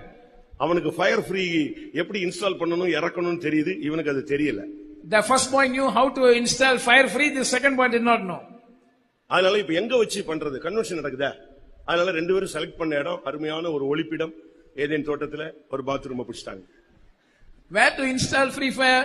The place that they chose was a bathroom in the Garden of Eden. கர்த்தர் பாருங்க, பெத்த தகப்பனே கரெக்ட்டா வந்து கதவை தட்ட வைக்கிறார். The Lord made the father to go there and knock the door. உள்ள இருந்து வெளிய வரும்போது 2 பேரும் திருடர்கள் மூல வராங்க. They came out as thieves. மிஞ்சி போயிட்டா 12 வயசு. At the maximum 12 years. அதிகபட்சம் 12 வயசு. Or இன்னைக்கு சிறு வயதிலேயே மனுஷனுடைய எண்ணங்கள் சிந்தைகள் கெட்டு போனதாக ஆதியாகமம் சுட்டிக்காட்டுகிறது. The book of Genesis says that right from his young age the imaginations of man's are wicked continually. 21ஆம் நூற்றாண்டுல தான் சின்ன பிள்ளைங்க கெட்டு போயிட்டாங்கன்னு நினைக்காதீங்க. Don't think that only in the 21st century the little children are spoiled. ஆதியாகமம் 6ஆம் அதிகாரம் சொல்லுகிறது. Genesis chapter 6 says. 5ஆம் வசனம் என்ன சொல்லுகிறது? Verse 5. அவன் இருதயத்தின் நினைவுகளின் தோற்றம் நித்தமும் பொல்லாததாய் மாறி இருக்கிறது. Every imagination of the thoughts of his heart was only evil continually. 8ஆம் அதிகாரம் 21ஆம் வசனம் சொல்லுகிறது. 8:21 Genesis. அவன் இருதயத்தினுடைய நினைவுகள் அவன் சிறுவயது தொடங்கி பொல்லாததாய் இருக்கிறது. For the imagination of man's heart is evil from his youth. சின்ன வயசுலயே ஆவிக்குரிய மரணங்கள். Right from the young age, spiritual deaths. சின்ன வயசுலயே ஆவிக்குரிய தோல்விகள். Right from the young age, spiritual defeats. இதுல உள்ள பிரச்சனை என்னன்னா, The problem in this is parents நல்ல குவாலிட்டியான believers. the parents are good quality believers. நல்ல கவனிங்க. Listen. Parents வந்து அருமையானவங்க. Parents are very good believers. நல்ல prayer. Good prayer life. நல்ல தெய்வீகம். Good divine character. சாட்சிகளா இருக்கிறவங்க. Good testimony. பட் வந்து பிறந்தது வந்து இப்படி பிறந்துருச்சு, என்ன பண்றது? But now their children are like this. இப்ப பிள்ளைகள் எல்லாம் ஆவிக்குரிய ஜீவிதத்துல செத்து போன ஒரு நிலைமை. The children are dead in a spiritual life. இதுக்கு அடையாளம் தான் மார்க் 5ஆம் அதிகாரம் 41ஆம் வசனம். Mark 5:41. அங்கே 12 வயது ஒரு பெண் மரண வியாதியில இருந்து செத்து போனதாக சொல்லுகிறது. அந்த குழந்தையினுடைய தகப்பன் எவீரு ஜெப ஆலய தலைவன். Jairus was the ruler in a synagogue, but now his 12-year-old daughter was sick and she had died. அந்த பிள்ளைக்கு வயசு 12 தான். ஆனா அவங்க அப்பா வந்து அருமையான ஜெபாலய தலைவன். எவீருன்னு சொன்னா கர்த்தரின் வெளிச்சம் என்ற அர்த்தம். This little girl's father was Jairus, which means the Lord is my light. He was a good ruler in the synagogue, but she died at the age of 12. ஒரு ஜெபாலயத்தினுடைய ஜெப வீரன். He was a prayer warrior in a synagogue. அவன் தான் அந்த ஜனத்துக்கு சாட்சியா நின்று ஜெபாலயத்தை lead பண்ணிட்டு இருக்கிற ஒரு மனுஷன். He was leading the synagogue, being a witness to the people. ஆனா அவனுக்கு ஒரே பிள்ளை 12 வயது. Only daughter 12 years of age. ஆனால் இன்றைக்கு அவள் மரித்து போய்விட்டாள். Today she is dead. அருமையான நல்ல விசுவாசிகளுடைய பிள்ளைகள் உங்களுடைய சந்ததியை சிறு வயதிலேயே அழிக்கும்படியாக ஒரு சக்தி போராடுவதை நீங்கள் உணருங்கள். Beloved believers, try to understand, try to perceive that there is a power trying to destroy your children at a young age. சிலுவை சுமந்த நேசர் போகும் வழியிலே சொன்னார், எனக்காக அழ வேண்டாம், முதலாவது உன் பிள்ளைக்காக நீ அழு. Our beloved who carried the cross, when on his way to Golgotha, he said, cry not for me, but for you and for your daughters. தெருக்களில் மூச்சிட்டு கிடக்கிற உன் பிள்ளைகளுடைய பிராணனுக்காக உன் கைகளை ஏறெடு. Lift up your hands for your children who have fainted in the streets. ராத்திரியிலே முதல் சாமத்தில் எழும்பி என்னை நோக்கி கூப்பிடு. Arise in the first watch of the night and call out to me. நதி அவ்வளவு கண்ணீர் விடு. Weep like a river. உன் கண் இமைகளை சும்மா இருக்க ஒட்டாதே. Don't allow your eyelids to be silent. உன்னுடைய 12 வயது இளம் பிள்ளைகள் சிறு வயது முதலே அவருடைய இருதயத்தின் நினைவுகள் தோற்றம் நீர்த்தமும் பொல்லாதாய் மாற்றும்படியாக ஒரு கடைசி கால வல்லமை போராடுகிறது. A power of the last days is striving to make your children who are just 12 years of age to make the imagination of their heart to be evil continually. அவன் அந்த பிள்ளை சோமில்லன்னு உடனே அதுக்காக எந்த பிரயாசம் பண்ணான்னு தெரியாது. ஆனா நேரா இயேசுட்ட வந்து விழுந்துட்டான், பொத்துன்னு விழுந்துட்டான். We do not know when this girl was sick what all remedies she sought after, but he came to Jesus and fell at his feet. ஆண்டவர்ட்ட வந்து, ஆண்டவரே ஒரு ட்ரிப் வாங்க, என் பிள்ளை மேல கை வைங்க, என் பிள்ளை சரியாயிடுவா. He said, Jesus, come this one time, lay hands on my daughter, she will recover. Time போயிட்டே இருந்துச்சு. Time was going by. திடீர்னு ஒருத்தன் வந்து சொன்னா, போதகரை வருத்தப்படுத்த வேண்டாம், பிள்ளை செத்துருச்சுன்னு சொல்லிட்டு. Suddenly one man came and said, don't trouble the master, she's dead. இன்னைக்கு அநேக சிறு பிள்ளைகள் 12 வயது டீனேஜர் டச் பண்ணல, 12லயே பிசாசு அவனை அழிக்கிறான். Today many of our children, they have not yet reached teenage, they are just 12 or below that, but the devil is destroying them. அதுதான் அங்க நடக்கிற பிசாசுடைய தந்திரம். That is the cunningness of the devil. ஆனால் இவன் போய் ஆண்டவருடைய பாதத்தில் விழுந்துட்டான். But he fell at the feet of the Lord. ஓ இரக்கமுள்ள இயேசு, oh merciful Jesus, அவனை அந்த குழந்தையை தேடி வந்தான். he came seeking that daughter. அங்கே வந்த பொழுது when he came there, அதுக்குள்ள செத்து போய் தார தப்பட்டெல்லாம் அடிச்சு ட்ரம்பட்லாம் அடிச்சு டம் அடிச்சு ஆடி ஒரே அமர்க்களம் பண்ணி எப்ப அடக்கம் பண்ணலாம்னு பிசாசு ரெடியா இருக்கான். The devil was ready to bury her and there was a great tumult and people were wailing at her. The devil was ready to bury her. உங்களுக்கு எல்லாம் குழந்தை பிறக்கும்போது ரொம்ப சந்தோஷமா இருக்கு. When children are born, we are very happy. அது ஆம்பளை பையன் பிறந்துட்டான், பொம்பளை பிள்ளை பிறந்துட்டான், ஐயோ என்னைய மாதிரி பிறந்திருக்கு, உன்னைய மாதிரி பிறந்திருக்கு, இயேசுவ மாதிரி பிறந்திருக்கான்னு தெரியல. If it is a male child, they will say, oh, he is after my likeness. If it is a female child, the mother will say she is after my likeness. They do not know if they are after the likeness of Jesus. நல்லா பிறந்ததெல்லாம் நல்லதுதான். ஆனா ஆவிக்குரிய வாழ்க்கையில எப்படி இருக்கும் உன் பிள்ளை? But how is your child in the spiritual life? உன்னுடைய ஆவிக்குரிய குழந்தை எப்படி இருக்கிறது?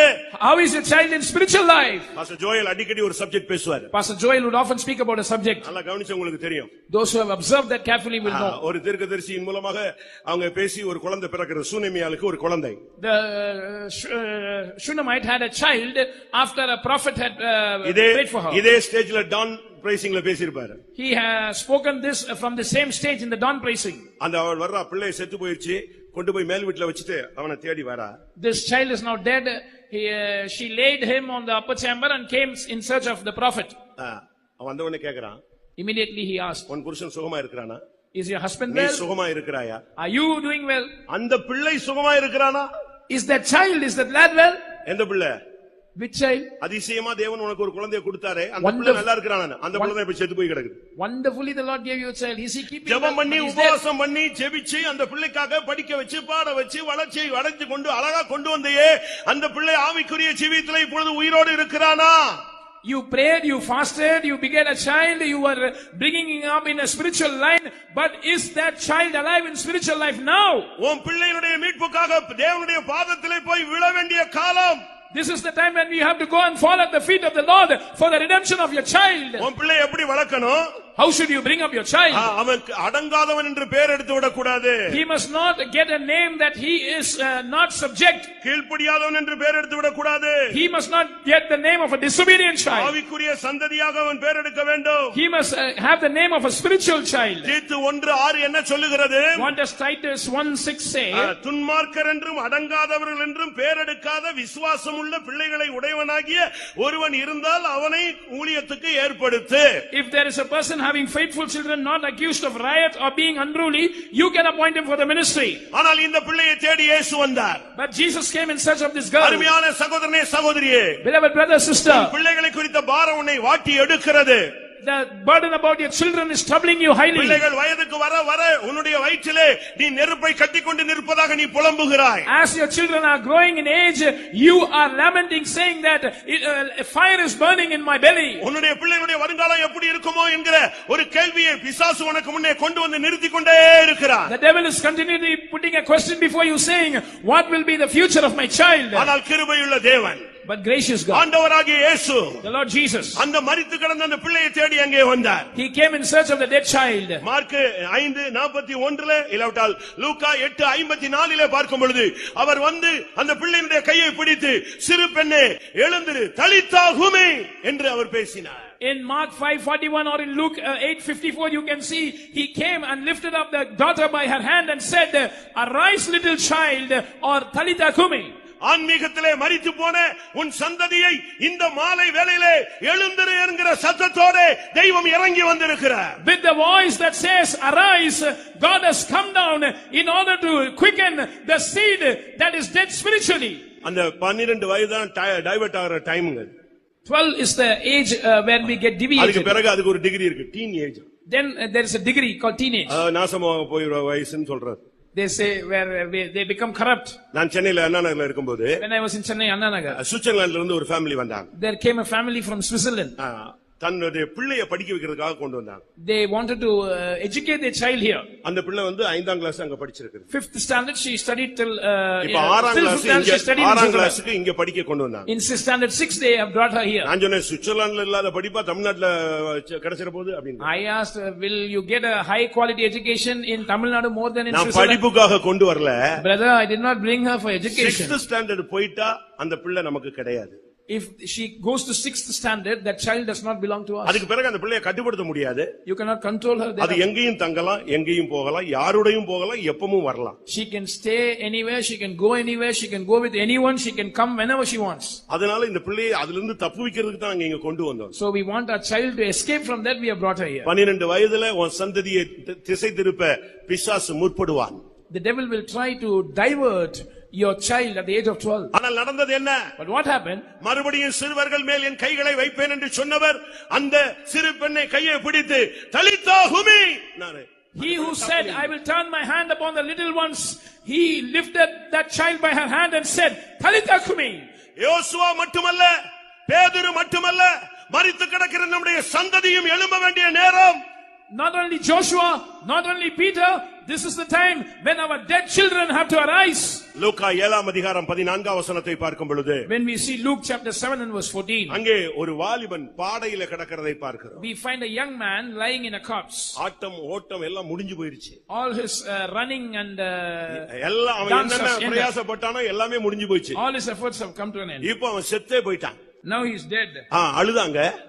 They cried for him. அவனை அழகா தூக்கிட்டு போயாச்சு. They carried him beautifully. இப்ப பாடையில வச்சு அவனை கொண்டு போய் அடக்கத்துக்கு ஊர் எல்லைக்கு தூக்கிட்டு வந்தாச்சு. They have kept him in a bier or a coffin and brought him to the outskirts. எப்படி இருக்கும்னு யோசிச்சு பாருங்க. Look at that state. ஒரே பையன், Only one புருஷன் இல்ல, no husband, வேற பிள்ளைகளும் இல்ல, no other child. வாலிப வயதுல எவ்வளவோ கட்டுப்படுத்தியும் கீழ்ப்படியாம கடைசில போய் செத்தே போயிட்டான். The mother tried to control him so much, he was disobedient, finally he died. நம்முடைய வாலிப பையங்கள் எல்லாம் இந்த பேரண்ட்ஸ் இவங்க படிக்காட்டா கூட, இவங்களுக்கு ஒன்னும் ஏபிசிடி தெரியாட்டா கூட, இந்த பிள்ளைகளை நல்லா படிக்க வைக்கணும்னு கடன் வாங்கி ஊருண்டு பிறண்டு வெத்து சொத்தை வித்து எல்லாத்தையும் விட்டு இவனை இங்கிலீஷ் மீடியத்துல படிக்க வச்சு கடைசியில பார்த்தா அவன் இங்கிலீஷ்காரனாவே மாறி போயிட்டான். And our parents, though they are poor and uneducated, they sell their property, they borrow money, and they admit him in an English medium. Finally, he has become an Englishman. உனக்கு என்ன தெரியும்ங்கறான். He is asking, what do you know? அபிஷேகம் பெற்ற தாயையும் தகவனையும் பார்த்து உனக்கு அறிவு இருக்காங்கறான், நீ படிச்சிருந்தா உனக்கு புரியும்ங்கறான். ஒண்ணுமே இவங்களை முட்டாளாக்கிறான். கடைசில ஆன்மீகத்துல செத்தே போயிடுறான். Looking at the father and mother who are spirit baptized, he is telling, what do you know? You will know if you have been educated. And finally he becomes unruly and he dies spiritually. நீ பிறக்கிறதுக்கு முன்னால உன் பெற்றோர் அழுதாங்க, நீ பிறந்த பிறகு அழுதாங்க, உன்னை வளர்க்கும் போது அழுதாங்க, இப்ப நீ செத்து போன பிறகு உனக்காக அவங்க அழத்தான் செய்றாங்க. Before you were born, your parents wept for you. When you were born, they wept for you. When you grew up, they wept for you. Now also they are weeping for you. எத்தனையோ வாலிபர்கள் நம்முடைய சபையில, இப்ப நம்ம சபைக்குள்ள தான் பிரசங்கம் பண்றேன். ஒரு சிலர் சொல்லுவாங்க எங்களுக்கு இப்படி எல்லாம் பேசுறாருன்னு. நான் ரோட்ல போய் குரு தியேட்டர்ல பேச முடியும், உனக்கு தான் பேச முடியும். Some people say pastor is speaking very harshly. I cannot go to the streets and talk to someone on the streets. I can speak only to the church. உனக்கு தான் தேவனுடைய பைபிள் கொடுக்கப்பட்டிருக்கிறது. The Bible of God has been given to you. அந்த வாலிபன் அன்னைக்கு செத்தான், அவனை இயேசு எழுப்பினாரு. இன்றைக்கு சபைக்குள்ள இருக்கிற சிறு பிராயத்தில் இருக்கிற ஒரு சந்ததியும் வருங்கால வாலிபர்களும் இன்றைக்கு எத்தனையோ பேர் ஆவிக்குரிய ஜீவிதத்துல மரித்து அவர்கள் பாடையில கிடக்கிறதை நாம் பார்க்கலாம். That young man died, Jesus made him arise again. Today many of our children, many youngsters are dead spiritually. They are lying in a bier. காலையில பெரிய பாஸ்டர் சொன்ன பொழுது நீங்க உங்களுக்கு கவனிச்சிருப்பீங்க. Morning when our chief pastor was speaking, you could have இங்க listened. Sunday school படிக்கிறான், எங்கேயோ ரோட்ல போய் ஒருத்தைய பிடிச்சிட்டு போறான். They are studying Sunday school here and they elope with someone on the streets. ஆவிக்குரிய ஜீவிதத்திலே மரித்து போனவனா இருந்து நீ என்ன ஊழியம் செய்து என்ன சாதிக்க போகிறாய்? You who are dead spiritually, no matter what ministry you do, what are you going to achieve? உன்னை பைபிள் வாலிபன்னா என்ன அர்த்தம் சொல்லுது தெரியுமா? நீ பலவான், தேவ வசனம் உன்னில் நிலைத்திருக்கிறது, நீ பொல்லாங்கனை ஜெயித்தாய், அதனாலதான் நீ வாலிபன் என்று பைபிள் சொல்லுகிறது. You know what is the standard of a young man according to the Bible? You are strong man, the word of God abides in you, you have overcome the wicked one. Such ones are the youths. 1 யோவான் 2:14 சொல்லி இருக்கிற வாலிபர்களே, நீங்கள் பொல்லாங்கனை ஜெயித்தபடினாலும் வேதவசனம் உன்னில் நிலைத்திருக்கிறதுனாலும் நீ பலவானா இருக்கிறபடினாலே நாங்கள் உங்களுக்கு எழுதுகிறோம்னு யோவான் சொல்றாரு. In 1 John chapter 2 and verse 14, John the apostle says, young man, I have written unto you because you are strong and because the word of God abides in you and because you have overcome the wicked one. இன்னைக்கு நம்முடைய வாலிபர்கள் எத்தனை பேர் பொல்லாங்கனை ஜெயித்திருக்கிறோம்? Today how many of your youngsters have overcome the wicked one? எத்தனை பேருக்கு தேவ வசனம் நிலைத்திருக்கிறது? In how many the word of God is abiding? நம்மள இருக்கிற இப்ப வாலிப பசங்க அவ்வளவு பேர் முஸ்லிமா மாறதுக்கு ட்ரை பண்ணிட்டு இருக்காங்க. Today all of our youngsters are trying to become Muslims. நான் சொல்றது சரிதானா? Am I right? நம்ம பசங்க அவ்வளவு பேர் இப்ப முஸ்லிமா மாறதுக்கு ட்ரை பண்றாங்க. All our boys are trying to become Muslims. அவ்வளவு பேர் இப்படி தான் சபையிலயும் இவங்களுக்கு சபையில இடமே கொடுக்க கூடாது. They should not be given room in the church. கேட்டா ஜெர்மன்மா தாடி. They say it's a German bird. இத்தாலியில உள்ள தாடிமா. Italian bird. அதுக்கு நீ அங்க போ, ஏன் இங்க இருக்கறன்னு நான் கேக்குறேன். Then you should go to Italy. Why are you here? இவனுக்குள்ள வசனம் வேலை செய்யல. The word of God is not working in them. இவன் செத்து போய் பாடையில இருக்கிற வாலிபன். He is dead and lying in the corpse. வாலிப பிள்ளைகளை கேளுங்க. Ask the girls. இவங்க எல்லாம் எப்படி இருக்காங்கன்னு உங்களுக்கு தெரியும். You know how they are.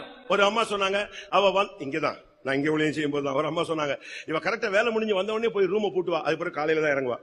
Evening போயிட்டு அவளுக்கு டிஃபன் எல்லாம் தட்டி கொடுத்துடணும், வருவா. என்னன்னு பார்த்தா ஒன்லி அவ சம்பளம் அவளுடைய மேக்கப்புக்கு தான் ஏன் போய்கிட்டு இருக்கு.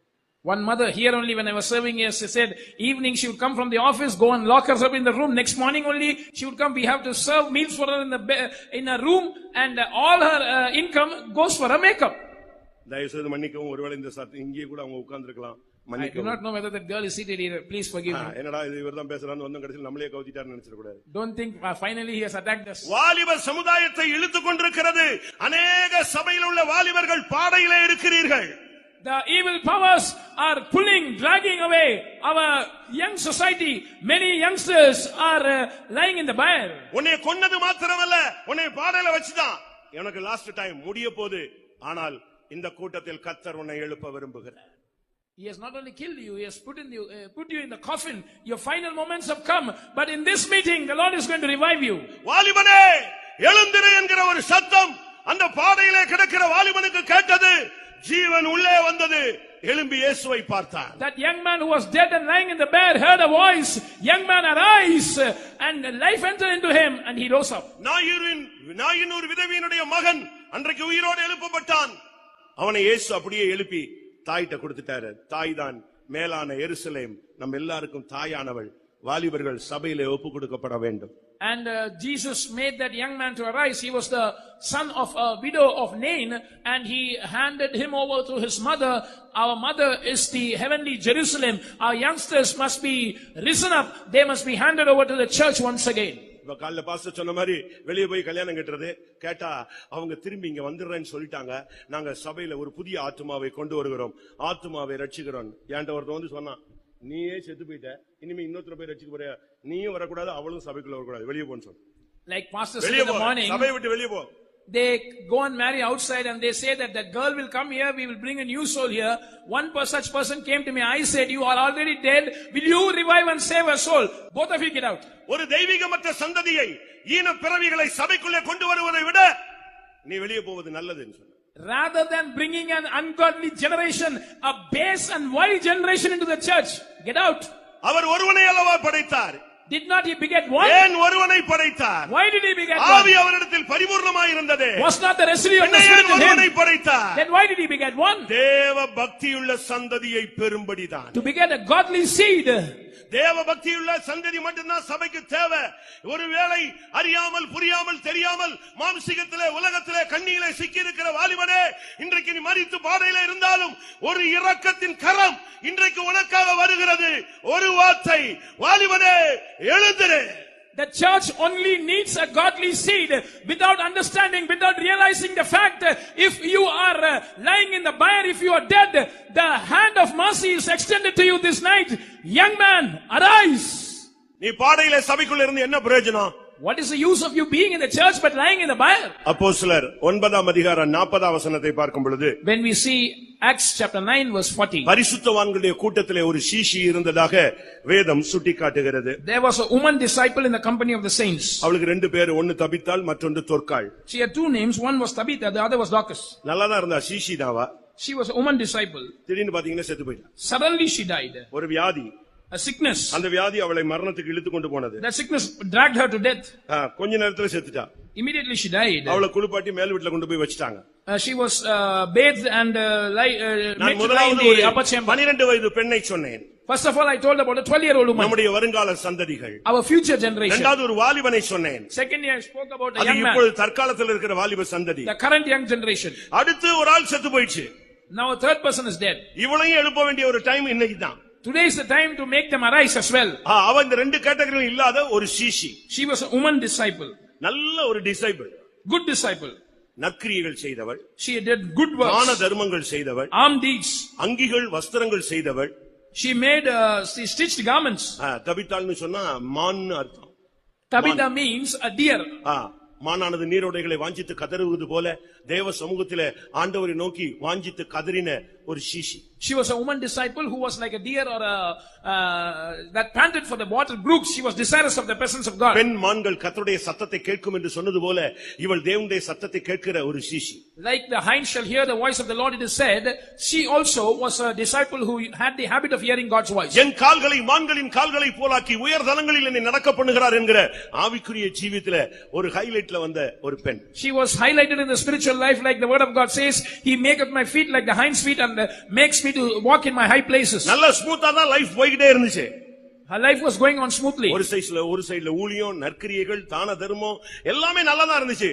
ஆனா மரணம் வந்துருச்சு. On one side she was doing ministry, she was stitching garments, she was doing good works and alms, but suddenly இன்னைக்கு வீழ்ச்சி என்பது கிராஜுவலா வர்றது ஒரு பகுதி இருக்கு, சடனா வர்ற வீழ்ச்சியும் இருக்கிறது. There is a gradual fall, there is a sudden fall. ரெண்டையும் நீங்க புரிஞ்சுக்கணும். You must understand between the two. ஒரு ஆளு பின்மாறறத கண்டே பிடிக்க முடியாது. திடீர்னு ஃபைனல்ல தான் கண்டுபிடிக்க முடியும். அப்பதான் சொல்லுவாங்க அது 3 வருஷமா இப்படி தான் இருக்கான்னு சொல்லுவாங்க. You cannot discern the backsliding of certain people. At the final stage only they will be found out, but later it will be said about them that they had fallen before 3 years. ஆனா ஒரு சிலர் அப்படி இல்ல. But a few are not like that. இப்ப ஆவியில் நஞ்சிட்டு இருப்பான், அரை மணி நேரத்துல பார்த்தா ஒண்ணுமில்லாம போய்டும். He would be filling the spirit now. Half an hour later he would become nothing. இதுதான் நம்முடைய சகோதரி Tabitha. This is the state of our sister Tabitha. திடீர்னு வியாதிப்பட்டா, மரணம் அடைஞ்சா, கொஞ்ச நேரத்துல குளிப்பாட்டிட்டாங்க, கொண்டு போய் மேல் வீட்ல வச்சாச்சு. ஃபைனல் முடிஞ்சது. Suddenly she fell sick. In a few minutes she died. She was bathed and laid up in the upper chamber. ஆனாலும் But அப்போஸ்தலன் அங்கே தேடி வந்தான். the apostle came in search of her. அருமையான சகோதரனே சகோதரியே, இந்த அப்போஸ்தல ஊழியம் உன்னை தேடி வருகிறது. This apostolic ministry is coming in search of your brother and sister. இந்த அப்போஸ்தலன் உன்னை தேடி வருகிறான். This apostle is coming in search இவங்க of போய் you. அவனை கூப்பிட்டுட்டு வந்தாங்க. They invited Peter. அவன் பிரேத முகமாய் திரும்பி தபித்தாலே எழுந்திரு என்று சொன்னான். He turned towards the dead body and said, Tabitha, arise. அப்போஸ்தல ஊழியம், அப்போஸ்தல உபதேசம், அப்போஸ்தல சத்தியம், அப்போஸ்தலனுடைய வாயிலிருந்து ஒரு வார்த்தை உன்னை எழும்ப சொல்லுகிறது.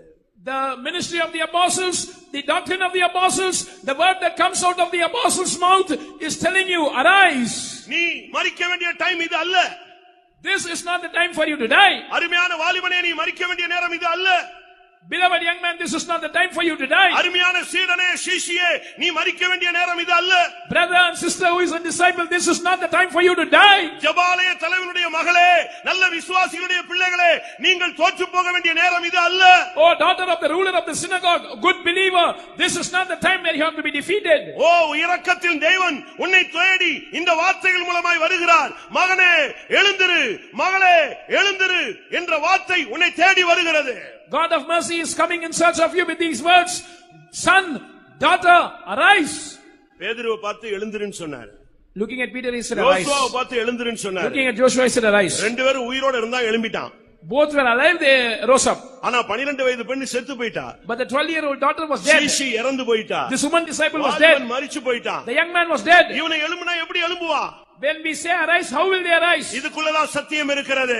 There is a truth in this. உன்னை எழும்பு என்று எழுந்திரு என்று சொல்லுகிறவர் ஜீவன் உள்ளவர். உனக்குள்ள ஜீவனையும் இப்பொழுது அனுப்புவார். He that tells you arise is a living God and he will infuse life into you. உன்னால எழுந்திருக்க முடியாது, ஏன்னா நீ செத்து போயிட்டேன்னு அவருக்கு தெரியும். அந்த வார்த்தையில் ஜீவன் வந்தது. அந்த வார்த்தை அவனை ஜீவனுடைய செய்து எழும்பி நிற்க வைத்தது, உட்கார வைத்தது, பேச வைத்தது. He knows that you are dead, there is no life in you, so you cannot get up, but there is life in his word, and that word entered into the dead corpse. It made them arise, it made them sit, it made them speak. தேவனுடைய வார்த்தை பேச்சில் அல்ல, அது பலத்தில் இருக்கிறது. The word of God is not in speech but in இன்றைக்கு power. உனக்கு ஒரு வார்த்தையை அனுப்புகிறவர் அந்த வார்த்தையிலே ஜீவனையும் செயல்படக்கூடிய சக்தியையும் அபிஷேகத்தை அனுப்பி உன்னை ஜீவனடைய வைக்கிறார். He who sends his word today is sending his life, and along with this he is sending the power of a spirit that will operate. Mark 10 அதிகாரம் 49 வசனத்துல பார்க்கும் பொழுது, When we see Mark chapter 10 and verse 49, கண்ணு தெரியாம பிச்சை எடுத்துக் கொண்டிருந்தவனுக்கு ஒரு வார்த்தை வருகிறது. a man who was blind and begging, the word came to him. நமக்கு எல்லாருக்கும் தெரியும் அவனை பத்தி. We all know about him. அவன் தாவீதின் குமாரன் கதறி கொண்டிருந்த ஒரு மனுஷன். He was a man who was crying, "Oh son of David." அவனுக்கு வாழ்க்கையில ஒரே ஒரு ஆசை. He had only one desire in life. அது நிராசையாக போய்விட்டது. And that turned into வாழ்க்கையில பிச்சை எடுப்பதை தன்னுடைய தொழிலாக மாற்றிக்கொண்ட ஒரு மனிதன். that desire turned into disappointment, and now he had turned to beggary. இன்னைக்கு ஆவிக்குரிய ஜீவிதத்துல பிச்சை எடுக்கிறவங்க ரொம்ப பேர் இருக்காங்க. Today there are many who beg in spiritual life. நமக்கு தேவனுக்கு ஒரு லிங்க் இருக்கும் பொழுது நீ இன்னொரு ஆள்கிட்ட போய் எனக்கு ஜெபிச்சுக்கோங்க, வேண்டிக் கொள்ளுங்கள், எங்களுக்கு வேண்டிக் கொள்ளுங்கள், எங்களுக்கு வேண்டிக் கொள்ளுங்கள் கேட்க வேண்டிய அவசியமே இல்ல. நீ தேவனுடைய பிள்ளை, டைரக்டா நீ அவர்ட்ட கனெக்ஷன் வைக்கலாம். அதான் Pentecost. When you have a link with God, you need not go and request the prayers of others to survive. You can have a direct contact with God. That is Pentecost. இந்த மனுஷனுக்கு எந்த வாய்ப்புமே இல்ல. This man had no chance. அவன் குருடனா இருந்தான். He was a blind man. அவன் பிச்சை எடுத்தான். He was begging. ஆனால் அவனுக்கும் வாழ்க்கையில ஒரு வாய்ப்பை தெய்வம் கொடுத்தார். But God gave an opportunity for him. அவன் இருக்கிற பகுதியில் அவர் கிராஸ் பண்றாரு. He crossed the area where he was. அருமையான சகோதரனே சகோதரியே, இந்த கடைசி கூட்டத்துல நீ பின்னால ரோல அங்க எங்கேயாவது ஒளிஞ்சு ஓரமா உட்கார்ந்து தலையை கவிழ்ந்து முகங்குப்புற விழுந்து தடுமாறி துக்கப்பட்டு வேதனையோட கிடக்கலாம். நீ இருக்கிற இடத்துல ஒருத்தர் இப்ப கிராஸ் பண்ணுவார் இன்னும் கொஞ்ச நேரத்துல. If you are somewhere seated in the back with your head bowed down, hiding yourself, confused, there is a person who is going to cross in the area where you are. அவர் cross பண்ணும்போது இவன் கூப்பிட ஆரம்பிச்சிட்டான். When he crossed, this man started to call, தாவீதின் குமாரனே, Son of David. எல்லாரும் சொன்னாங்க சத்தம் போடாத. Oh, don't shout. பெண்டிகாஸ்ல நாங்க சத்தம் போடத்தான் சொல்றோம். In Pentecost we say shout. நல்ல சத்தம் போடு. Shout well. அவர் கெத்செமனே தோட்டத்திலே பலத்த சத்தத்தோடும் கண்ணீரோடும் விண்ணப்பம் பண்ணினார். In the garden of Gethsemane he prayed with storms. Pentecost நாள்ல அபிஷேகம் இறங்கின பொழுது 7 கிலோமீட்டர் தள்ளி உள்ள எருசலேமில் இருந்து ஜனங்க ஓடி வந்தாங்க.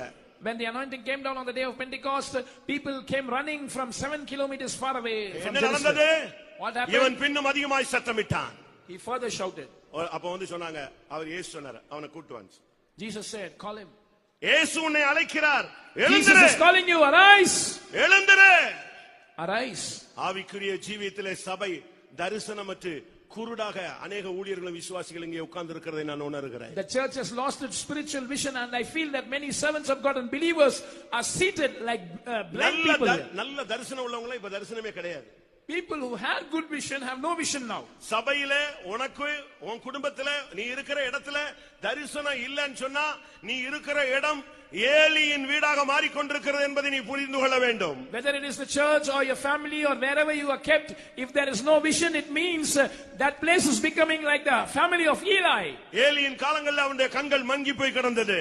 Eli's eyes were dim. ஆனால் அந்த நேரத்திலே பிரத்யட்சமான தரிசனம் இல்லை. கர்த்தருடைய வார்த்தை அபூர்வமாக இருந்தது. The word of God was rare, no open vision in those days. எழுத்தின் பிரகாரமான குருடர்களை குறித்து நான் கண் பார்வையற்றவர்களை நான் குறை சொல்லவில்லை. தரிசனம் இழந்த ஒரு கூட்டம் சபைக்குள் அதிகரித்துக் கொண்டே வருகிறது. I am not speaking about the people who are literally blind, but a spiritual blind generation is increasing in the church. People without vision. அது எப்படி கண்டுபிடிக்கிறது? How can you find out? அது எப்படி கண்டுபிடிக்கிறது? How can you find out? ஒரு சிலருக்குலாம் கண்ணு தெரியாது, lens வச்சிருப்பாங்க, வெளியே தெரியாது. Some people are blind but they have lens, so you cannot spot them out. கண்ணாடி போட்டதை வச்சு லாங் ஷார்ட் அப்படிலாம் சொல்லிக்கலாம். By their specs you can say they have long sight or short sight. ஒரு சிலர்லாம் அழகா லென்ஸ் உள்ள வச்சிட்டு ரொம்ப ஸ்டைலா இருக்காங்க. என்ன கண்ணாடி போட்டா ரொம்ப அசிங்கமா இருக்குமா அப்படினு போட்டு அதுவும் சுத்துற ஒரு குரூப் இருக்கு. Some people have their lenses on because they find it ugly to wear the specs. சபைக்குள்ள குருடாக இருக்கிற இந்த பர்திமேயல் கூட்டங்கள் இருக்குறதுங்கறது எப்படி கண்டுபிடிக்கிறது? How can you find that there are a group of Bartimaeus in the church who are spiritually blind? நல்ல கண்ணு தெரியற உன் மனைவி கண்ணு தெரிஞ்ச ஆவிக்குரிய கண்ணு இருக்கான்னு கண்டுபிடிச்சு பாருங்க. Your wife who has good physical eyes, just check whether she has spiritual eyes. ஒரே ஒரு இடத்துல கண்டுபிடிச்சலாம் இவன் கண்ணு தெரியுமா தெரியாதான்னு. You can find in one place whether he is able to see or not. சீயோனை பத்தி தப்பா பேசினான்னு சொன்னா அவன் தரிசனம் இல்லாதவன். If he is speaking wrongly about அப்போஸ்தல ஊழியத்தை பத்தி, Zion, it means he is not having vision. அப்போஸ்தல ஊழியத்தை பத்தி தப்பா பேசினா அதை எதிர்த்தான்னா அவன் ஒரு குருடன். If he is speaking wrongly about the apostolic ministry, if he is resisting it, he is a blind man. சீயோனை பிடிக்க விடாம உன்னை தடுக்கறான்னா அவன் ஒரு குருடன். If he is stopping you from taking hold of Zion, he is a blind man. தாவீது வருகிறான். David comes. சீயோன் கோட்டையை பிடிக்க போறான். He wants to take the stronghold of Zion. அங்க இருந்து ஒரு செய்தி வருகிறது. A message is coming towards him. அதை பிடிக்க முடியாது. You cannot catch it. இவன் சொல்றான் ஏன் பிடிக்க முடியாது? Why? அங்க பயங்கரமான ராட்சசர்கள் இருப்பாங்களா? Will there be giants? இல்ல பெரிய பலவான் இருப்பானா? Or strong men? அப்படி என்ன அங்க பெரிய சாதனைன்னு கேட்டான். What is the big great opposition? சப்பானிகளும் உன்னைய அதை பிடிக்க விடாம தடுப்பாங்க. The blind and the lame will stop you from taking the stronghold of Zion. இன்னைக்கு அநேகர் இந்த ஊழியத்துக்கு யாராவது வரானா எதுக்கு வர? நீ வந்து என்ன சாதிக்க போற? நாங்க என்னத்தை சாதிச்சிட்டோம்? இப்படி ஒரு குரூப் இங்க குருட்டு கூட்டம் ரொம்ப இருக்கு. Today there is a great group of blind people who say to those who want to come to the ministry, saying that what are you going to achieve by coming to the ministry? We have not achieved anything. ஒரு தங்கச்சி அக்கா ஊழியத்துல இருக்காங்க, தங்கச்சி ஊழியத்துக்கு வரணும்னு சொன்னாலாம். Elder sister, the sister who is an elder is in the ministry, the junior sister wanted to come to the ministry. நான் இந்த வருஷம் ஊழியத்துக்கு ஒப்பு கொடுக்க போறேன். She said to her, Akka, I am going to surrender for the ministry this year. யார் ஒப்பு கொடுக்க சொன்னதே? The elder sister said, well, who asked you to surrender? நான் வந்து பண்றது காணாதா? போ வீட்டுக்கு போன்னு சொல்லு. See, I am suffering so much, go back to your home. இதுதான் ஊழியத்துக்கு வரணும்னு ரொம்ப தீவிரமா இருந்து கடைசில அக்கா இப்படி சொல்லிட்டான உடனே form நிரப்பல. This junior sister did not fill up the form.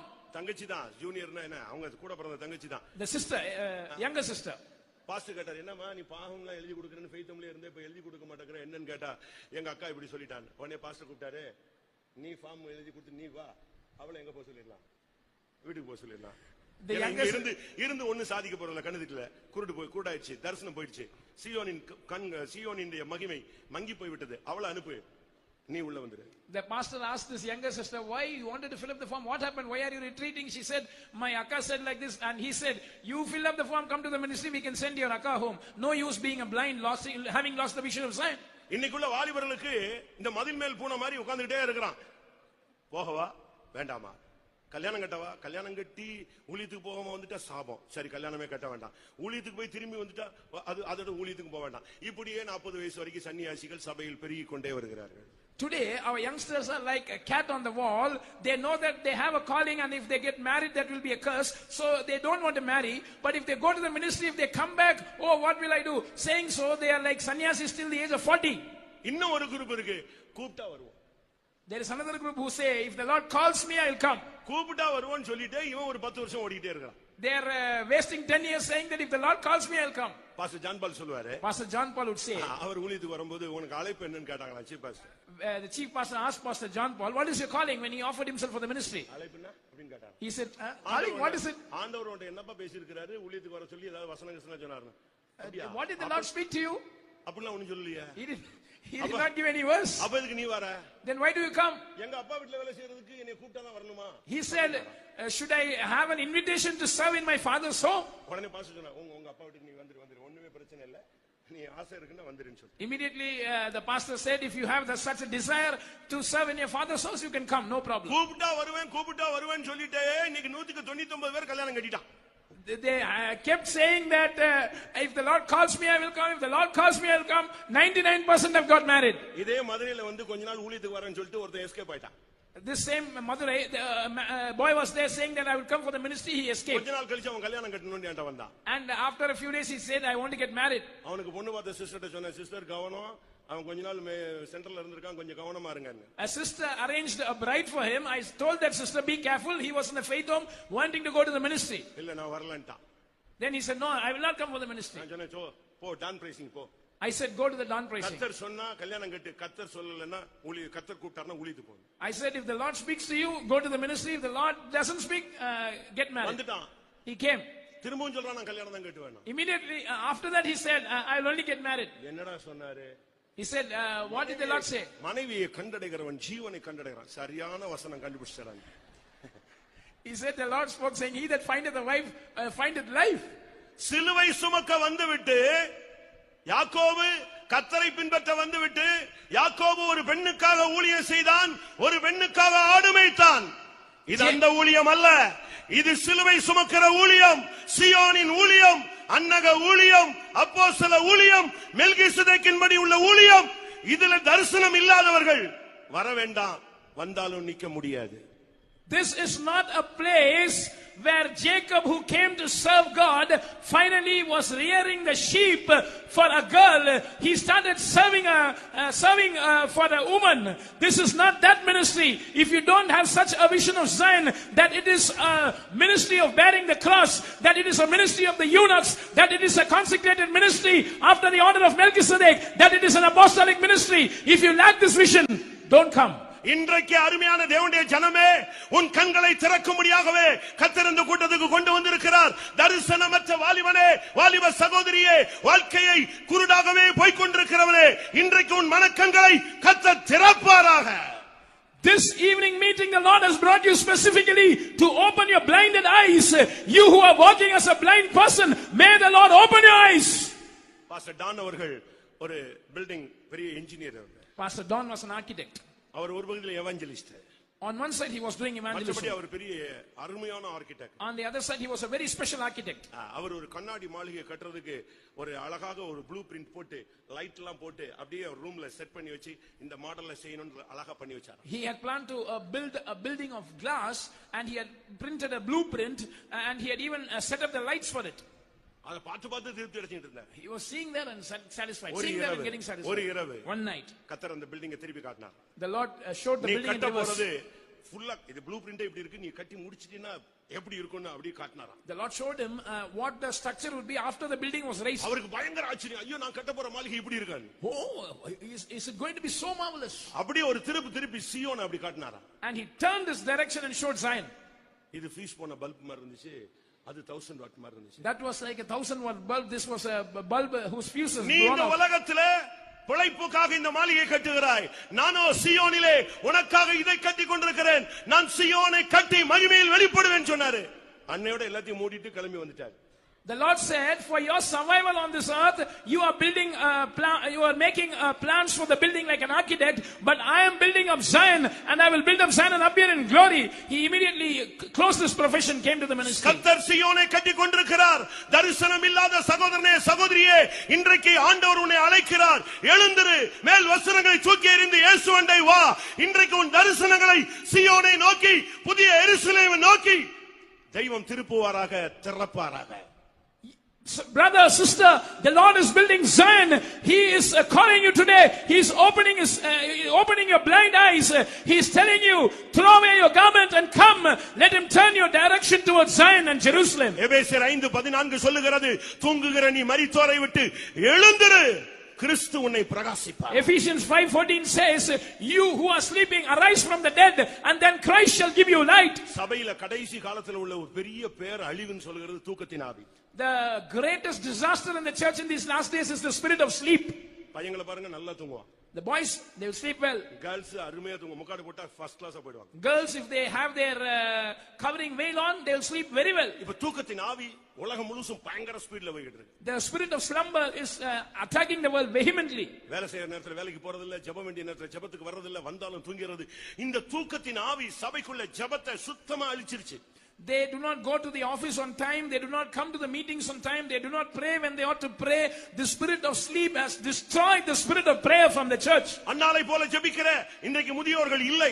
There are no elderly mothers who pray like Hannah. தானியேலை போல திறப்புல நிக்கக்கூடியவர்கள் இல்லை. There are no warriors like Daniel who can stand in the gap. அருமையான வாலிபனே, அருமையான சகோதரனே, அருமையான தகப்பனே, தாயே, இன்றைக்கு கர்த்தர் உன்னை நோக்கி பேசுகிறார். தூங்குகிற நீ விழி, எழுந்திரு, கிறிஸ்து உன்னை பிரகாசிக்கட்டும். Beloved mother, beloved sister, beloved brother, beloved young man, young sister, the Lord is looking to you and speaking. Arise out of the dead, you who are sleeping. Let Christ give you light. யோவான் 5:8 சொல்லுகிறது, தன்னுடைய வாழ்க்கையிலே சுகமாகும்படியாக வந்த மனுஷன் Bethesda குளத்தை விட்டுவிட்டு மண்டபத்திலே போய் தன்னுடைய பாதை மாறி போய் விடுகிறான். We read in John chapter 5 and verse 8, a man who came for healing, he changed track and now he is lying in the pool of Bethesda. கொஞ்ச நாள் வெயிட் பண்ணி பார்த்தான். He waited for a few days. அது பிறகு கொஞ்சம் கொஞ்சமா குளத்தை விட்டு 5 மண்டபத்துல ஒரு மண்டபத்துல வந்து செட்டில் ஆயிட்டான். Now he has come away from the pools little by little and he has settled in that porch. அதுக்கு ஒரு பாஸ்டர் சொன்னாரு. One pastor said, இந்த வர்ற வியாதியஸ்தெல்லாம் விட்டுட்டு போன, அவன் விட்ட உடனே சுகமான உடனே அவன் பறந்துறான், ஒண்ணுமே வேண்டாம், அதெல்லாம் இவர் தூக்கி வச்சுட்டு எங்க வந்து உட்கார்ந்தாரு. இதான் லைஃப்னு செட்டில் ஆயிட்டான். தோட்டத்துல இந்த மண்டபத்துல வந்து செட்டில் ஆயிட்டான். People who came for healing, they left everything saying that I don't want anything, they fled, but this man gathered all those things and he was lying in the porch. இனிமே சுகமே கிடைக்காதுன்னு ஊழியக்காரங்க அநேகர் பேசுறாங்க. Today many servants of God are speaking that you will not receive healing. சுகமே கிடைக்காதுன்னு மருத்துவர் சொல்லலாம், ஆனா விசுவாசியும் ஊழியக்காரனும் சொல்லக்கூடாது. A doctor might say that you will not be healed, but a servant of God or a believer must not say that. உன்னை சுகமாக்குகிறவர் ஒருவர் இருக்கிறார். There is one that heals you. உன்னை எழுப்புகிறவர் ஒருவர் இருக்கிறார். There is one who will make you to arise. உனக்காக தழும்புகள் ஏற்றவர் ஒருவர் இருக்கிறார். There is one who has accepted wounds for you. உனக்காக அடிக்கப்பட்டவர் ஒருவர் இருக்கிறார். There is one who was beaten for you. அவர் அவனை தேடி வந்தார். He came in search of the man. எழுந்திரு, arise, உன் படுக்கை எடுத்துக்கொண்டு நட, take up your bed and walk. உன்னுடைய வியாதியிலே இருப்பது என்னுடைய சித்தம் அல்ல. It is not my will for you to be in sickness. இன்றைக்கு கர்த்தர் உன்னை கூப்பிடுகிறார். Today the Lord is calling you, arise. எழுந்திரு, arise. யோசுவாவே எழுந்திரு, Joshua arise. பேதுருவே எழுந்திரு, Peter arise. சிறு பெண்ணே நீ எழுந்திரு, little daughter arise. தரிசனம் இல்லாதவனே எழுந்திரு, oh you who have no vision arise. வாலிபனே எழுந்திரு, young man arise. சீடன் சீசிகளே எழுந்திருங்க. men and women disciples arise. இது கடைசி காலம். This is the last தூங்குகிற days. நீ மரித்தோரை விட்டு எழுந்திரு. You who are sleeping, arise from the dead. 38 வருஷம் வியாதியில கிடக்கிற நண்பனே நீ எழுந்திரு. Friend who is sick for 35 years, arise. கடைசியாக Finally, ஏசாயா 52:2 நாம் பார்க்கும் பொழுது, when we read Isaiah 52:2, எருசலேமே நீ எழுந்திரு, Jerusalem arise, தூசியை உதறிவிட்டு எழுந்திரு, shake off your dust and arise. இதுதான் கடைசியா கர்த்தர் உனக்கு கொடுக்கிற வார்த்தை. This is the final word that the Lord gives to you. சபைதான் Jerusalem. The church is Jerusalem. உண்மையான சபை இதுதான். This is the true church. அதை நீங்க சரியான விதத்துல காலையில தெளிவா விளங்கிக்கிட்டீங்கன்னு நான் விசுவாசிக்கிறேன். I believe that you have understood that clearly from the morning message. சரியான அந்த சபையினுடைய தத்துவம் சத்தியம் உங்களுக்கு சொல்லப்பட்டது. The true doctrine about the church was told to you this morning. சபைக்குள்ளே ஞானஸ்நானம் பெற்று பரிசுத்தாவி பெற்று கிறிஸ்துவை தரித்துக் கொண்ட ஒவ்வொருவரும் எருசலேம்.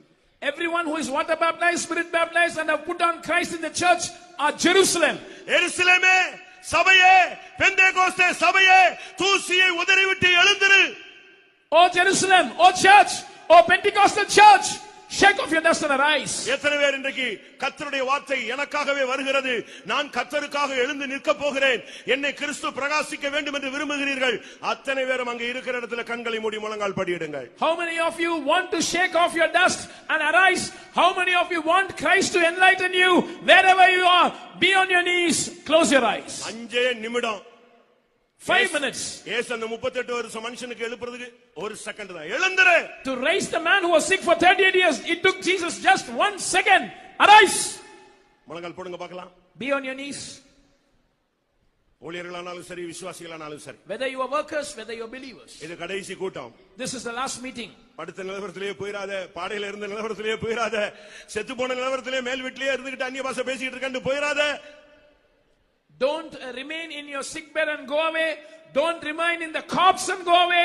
Don't remain dead in the upper chamber and be satisfied that I'm still speaking in tongues and go away. நீ எழுந்தாதான் உன் மேல இருக்கிற சங்கிலிகள் விழும். Only if you arise, the chains that are around you will fall off. நீ எழுந்தாதான் கிறிஸ்து உன்னை பிரகாசிப்பார். Only if you arise, Christ will give you light. நீ எழுந்தாதான் உனக்கு ஜீவன் உண்டாகும். Only if you arise, you will have life. நீ எழுந்தாதான் உன் கண்ணை கர்த்தர் திறப்பார். Only if you arise, the Lord will open your eyes. எழுந்திரு. Arise. யாரும் கண்களை மூடுறதை விட்டு திறந்து பாத்துறாதீங்க. இப்ப தாவீதின் குமாரன் உன்னை கிராஸ் பண்ணுவாங்க. Don't open your eyes. Let the son of David cross by you. சரியா 10 நிமிஷம் இருக்கு நம்ம டைம். 10 minutes we have. யாரும் ஊழியக்காரங்க விசுவாசிங்க யாரும் கண்ணை திறக்காதீங்க. No servant of God, no believers should open your eyes. வாழ்க்கையில தோற்று அடி வாங்கி தோற்று போய் முகங்குப்புற விழுந்து கிடக்கிற யோசுவாக்கள் எத்தனை பேர்? How many of you have taken beatings? How many of you have been defeated? How many of you are falling onto your face like Joshua? மரணத்துக்கு குறிக்கப்பட்டு கட்டப்பட்ட நிலவரத்திலே சிறைச்சாலையின் பிடியில கிடக்கிற பேதுருக்கள் எத்தனை பேர்? How many of you have an appointment with death and how many of you are bound in the prison like Peter? சின்ன வயசுலேயே மரணத்தை தழுவிக்கொண்ட அந்த எவிரினுடைய மகளை போல எத்தனை பிள்ளைகள் இங்க இருக்கிறீர்கள்? How many little children are here who are dead at a young age like the daughter of Jairus? எத்தனை வாலிபர்கள் ஆவிக்குரிய மரணத்திலே நீங்கள் பாடையிலே கிடக்கிறீர்கள்? How many youngsters are lying in the bear having met with spiritual death? எத்தனை சீஷிகள் சீடர்கள் மேல் வீட்டிலே குளிப்பாட்டப்பட்ட நிலவரத்திலே காணப்படுகிறீர்கள்? How many disciples, men and women, you are dead and you have been bathed and laid in the upper chamber? எத்தனை குருடர்கள் தரிசனமற்றவர்களாக வீதியிலே பிச்சை எடுத்துக் கொண்டிருக்கிறீர்கள்? How many blind men without vision are begging in the streets? இன்றைக்கு கர்த்தர் உன்னை பார்த்து ஒரு வார்த்தை சொல்கிறார். Today the Lord looks at you and tells a word. அந்த வார்த்தையில 2 காரியம் இருக்கிறது. There are 2 things in that word. எழுந்திருன்னு சொன்ன உடனே நீ இருக்கிற நிலவரத்தை விட்டு உன் லைஃபை மாத்தி எழும்பணும். மற்றொன்று நீ செத்து கிடந்தாலும் எழுந்திருங்கிற வார்த்தை உன்னை எழுப்பும். From the Amen. state that you are lying, you must change your life and arise. Secondly, even if you are dead, that word will enter into you and make you to arise. உன்னை நோக்கி ஒரு வார்த்தை வருகிறது. A word is coming to you. என்னை நோக்கி அந்த வார்த்தை வரணும்னு சொல்றவங்க வலது கரத்தை உயர்த்துங்கள். Those who say that word is coming to me, lift up your right hand. ஆண்டவரே ஒரே ஒரு வார்த்தை. Lord, one word. ஒரு வார்த்தை. One word. எழுந்திரு என்று ஒரு வார்த்தை சொல்லு. Say one word, arise. நான் எழும்புவேன். I will arise. என் பிள்ளை எழும்புவார். My child will arise. என் ஊழியர்கள் எழும்புவார்கள். My servants of God will arise. சபை எழும்பும். My church will arise.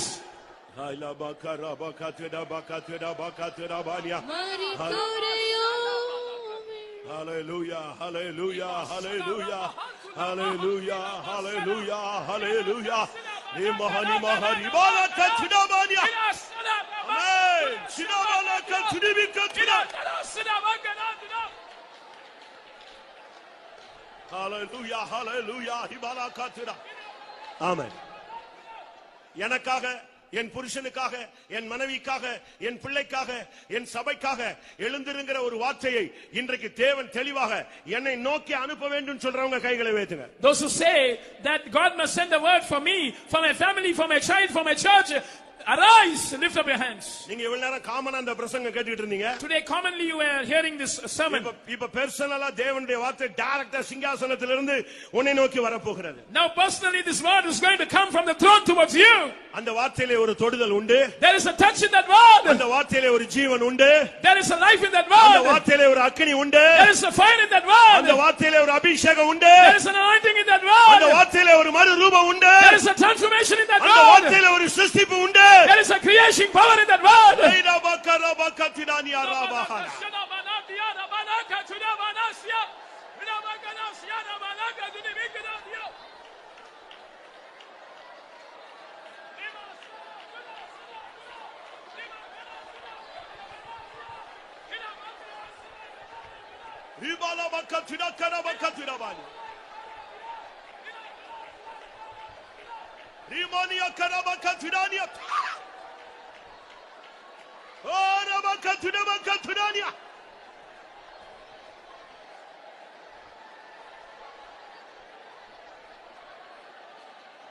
ஆமென். மரித்தோரை எழுப்பிடும் வல்லமை எங்கள் மத்தியில் நீர் விளங்க செய்வீர். ஆமென். மரித்தோரை எழுப்பிடும் வல்லமை எங்கள் மத்தியில் நீர் விளங்க செய்வீர். சோறும் மண் சரீரம் உள்ளம் உயிர்த்திட தாரும் அபிஷேகமே. சோறும் மண் சரீரம் உள்ளம் உயிர்த்திட தாரும் அபிஷேகமே. மரித்தோரை எழுப்பிடும் வல்லமை எங்கள் மத்தியில் நீர் விளங்க செய்வீர். மரித்தோரை எழுப்பிடும் வல்லமை எங்கள் மத்தியில் நீர் விளங்க செய்வீர். சோறும் சரீரம் உள்ளம் உயிர்த்திட தாரும் அபிஷேகமே. சோறும் சரீரம் உள்ளம் உயிர்த்திட தாரும் அபிஷேகமே. சோறும் சரீரம் உள்ளம் உயிர்த்திட தாரும் அபிஷேகமே. சோறும் சரீரம் உள்ளம் உயிர்த்திட தாரும் அபிஷேகமே.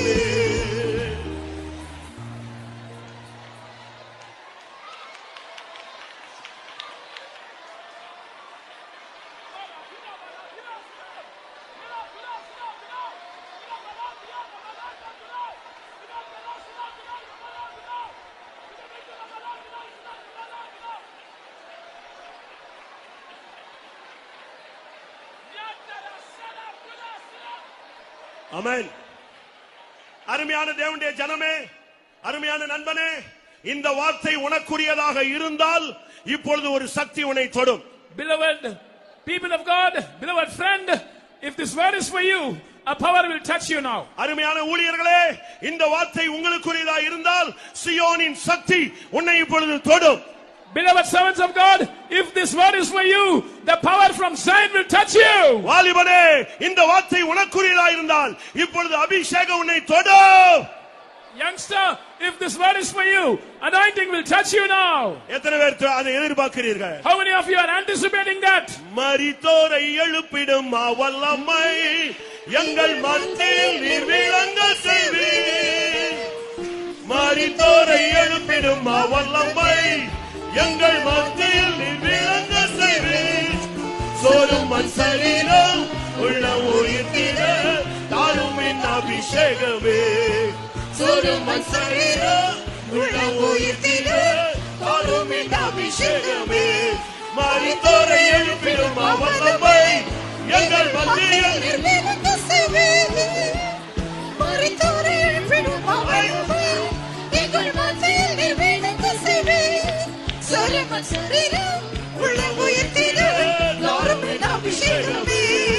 சோறும் மண் சரீரம் உள்ளம் உயிர்த்திட தாரும் அபிஷேகமே. ஹalleluya, ஹalleluya. Imahani bala bakaturabani. Amen. ஹalleluya.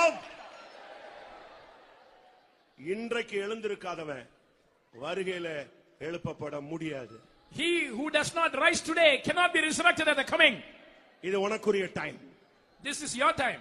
முடங்கி கிடந்த உன்னை தேடி தேவனுடைய வார்த்தை வந்திருக்கிறது. You who were bogged down, the word of God has come in search of you. இன்றைக்கு யாரை எழுந்திருக்க சொன்னாரோ அவர்கள் எழுந்திருப்பார்கள். அவர்களை நோக்கி வருகையிலே எக்கால சத்தம் அவர்களை நோக்கி வரும். To whom the Lord said, arise, they will arise today, and at the coming of the Lord, the voice of the trumpet will come towards them. இன்றைக்கு உனக்கு ஒரு வார்த்தை வந்தது போல அன்றைக்கு எக்காலம் தொனிக்கும், நாம் எல்லாரும் மறுரூபமாக்கப்படுவோம். Like a word came towards you today, on that day the trumpet shall sound, and we shall all be changed. என் மீட்பர் உயிரோடு இருக்கிறார்.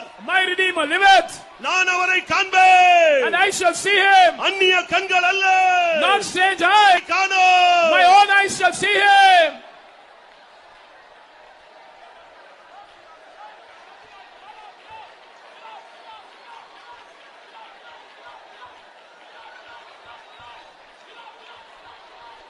ஆமென். எழுந்திரு என்ற வார்த்தை எனக்கு கேட்டதுன்னு சொல்றவங்க மட்டும் கை வைத்துங்க. Those who say this word arise was heard in my ears, lift up your hands. உனக்கு இன்னொரு சத்தம் இன்னும் கொஞ்ச நாள்ல கேட்கும். In a few days you will hear another voice.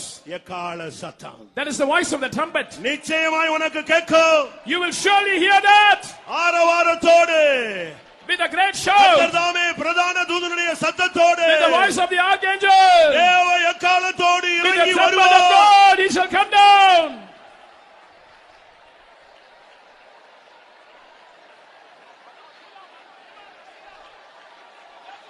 Amen.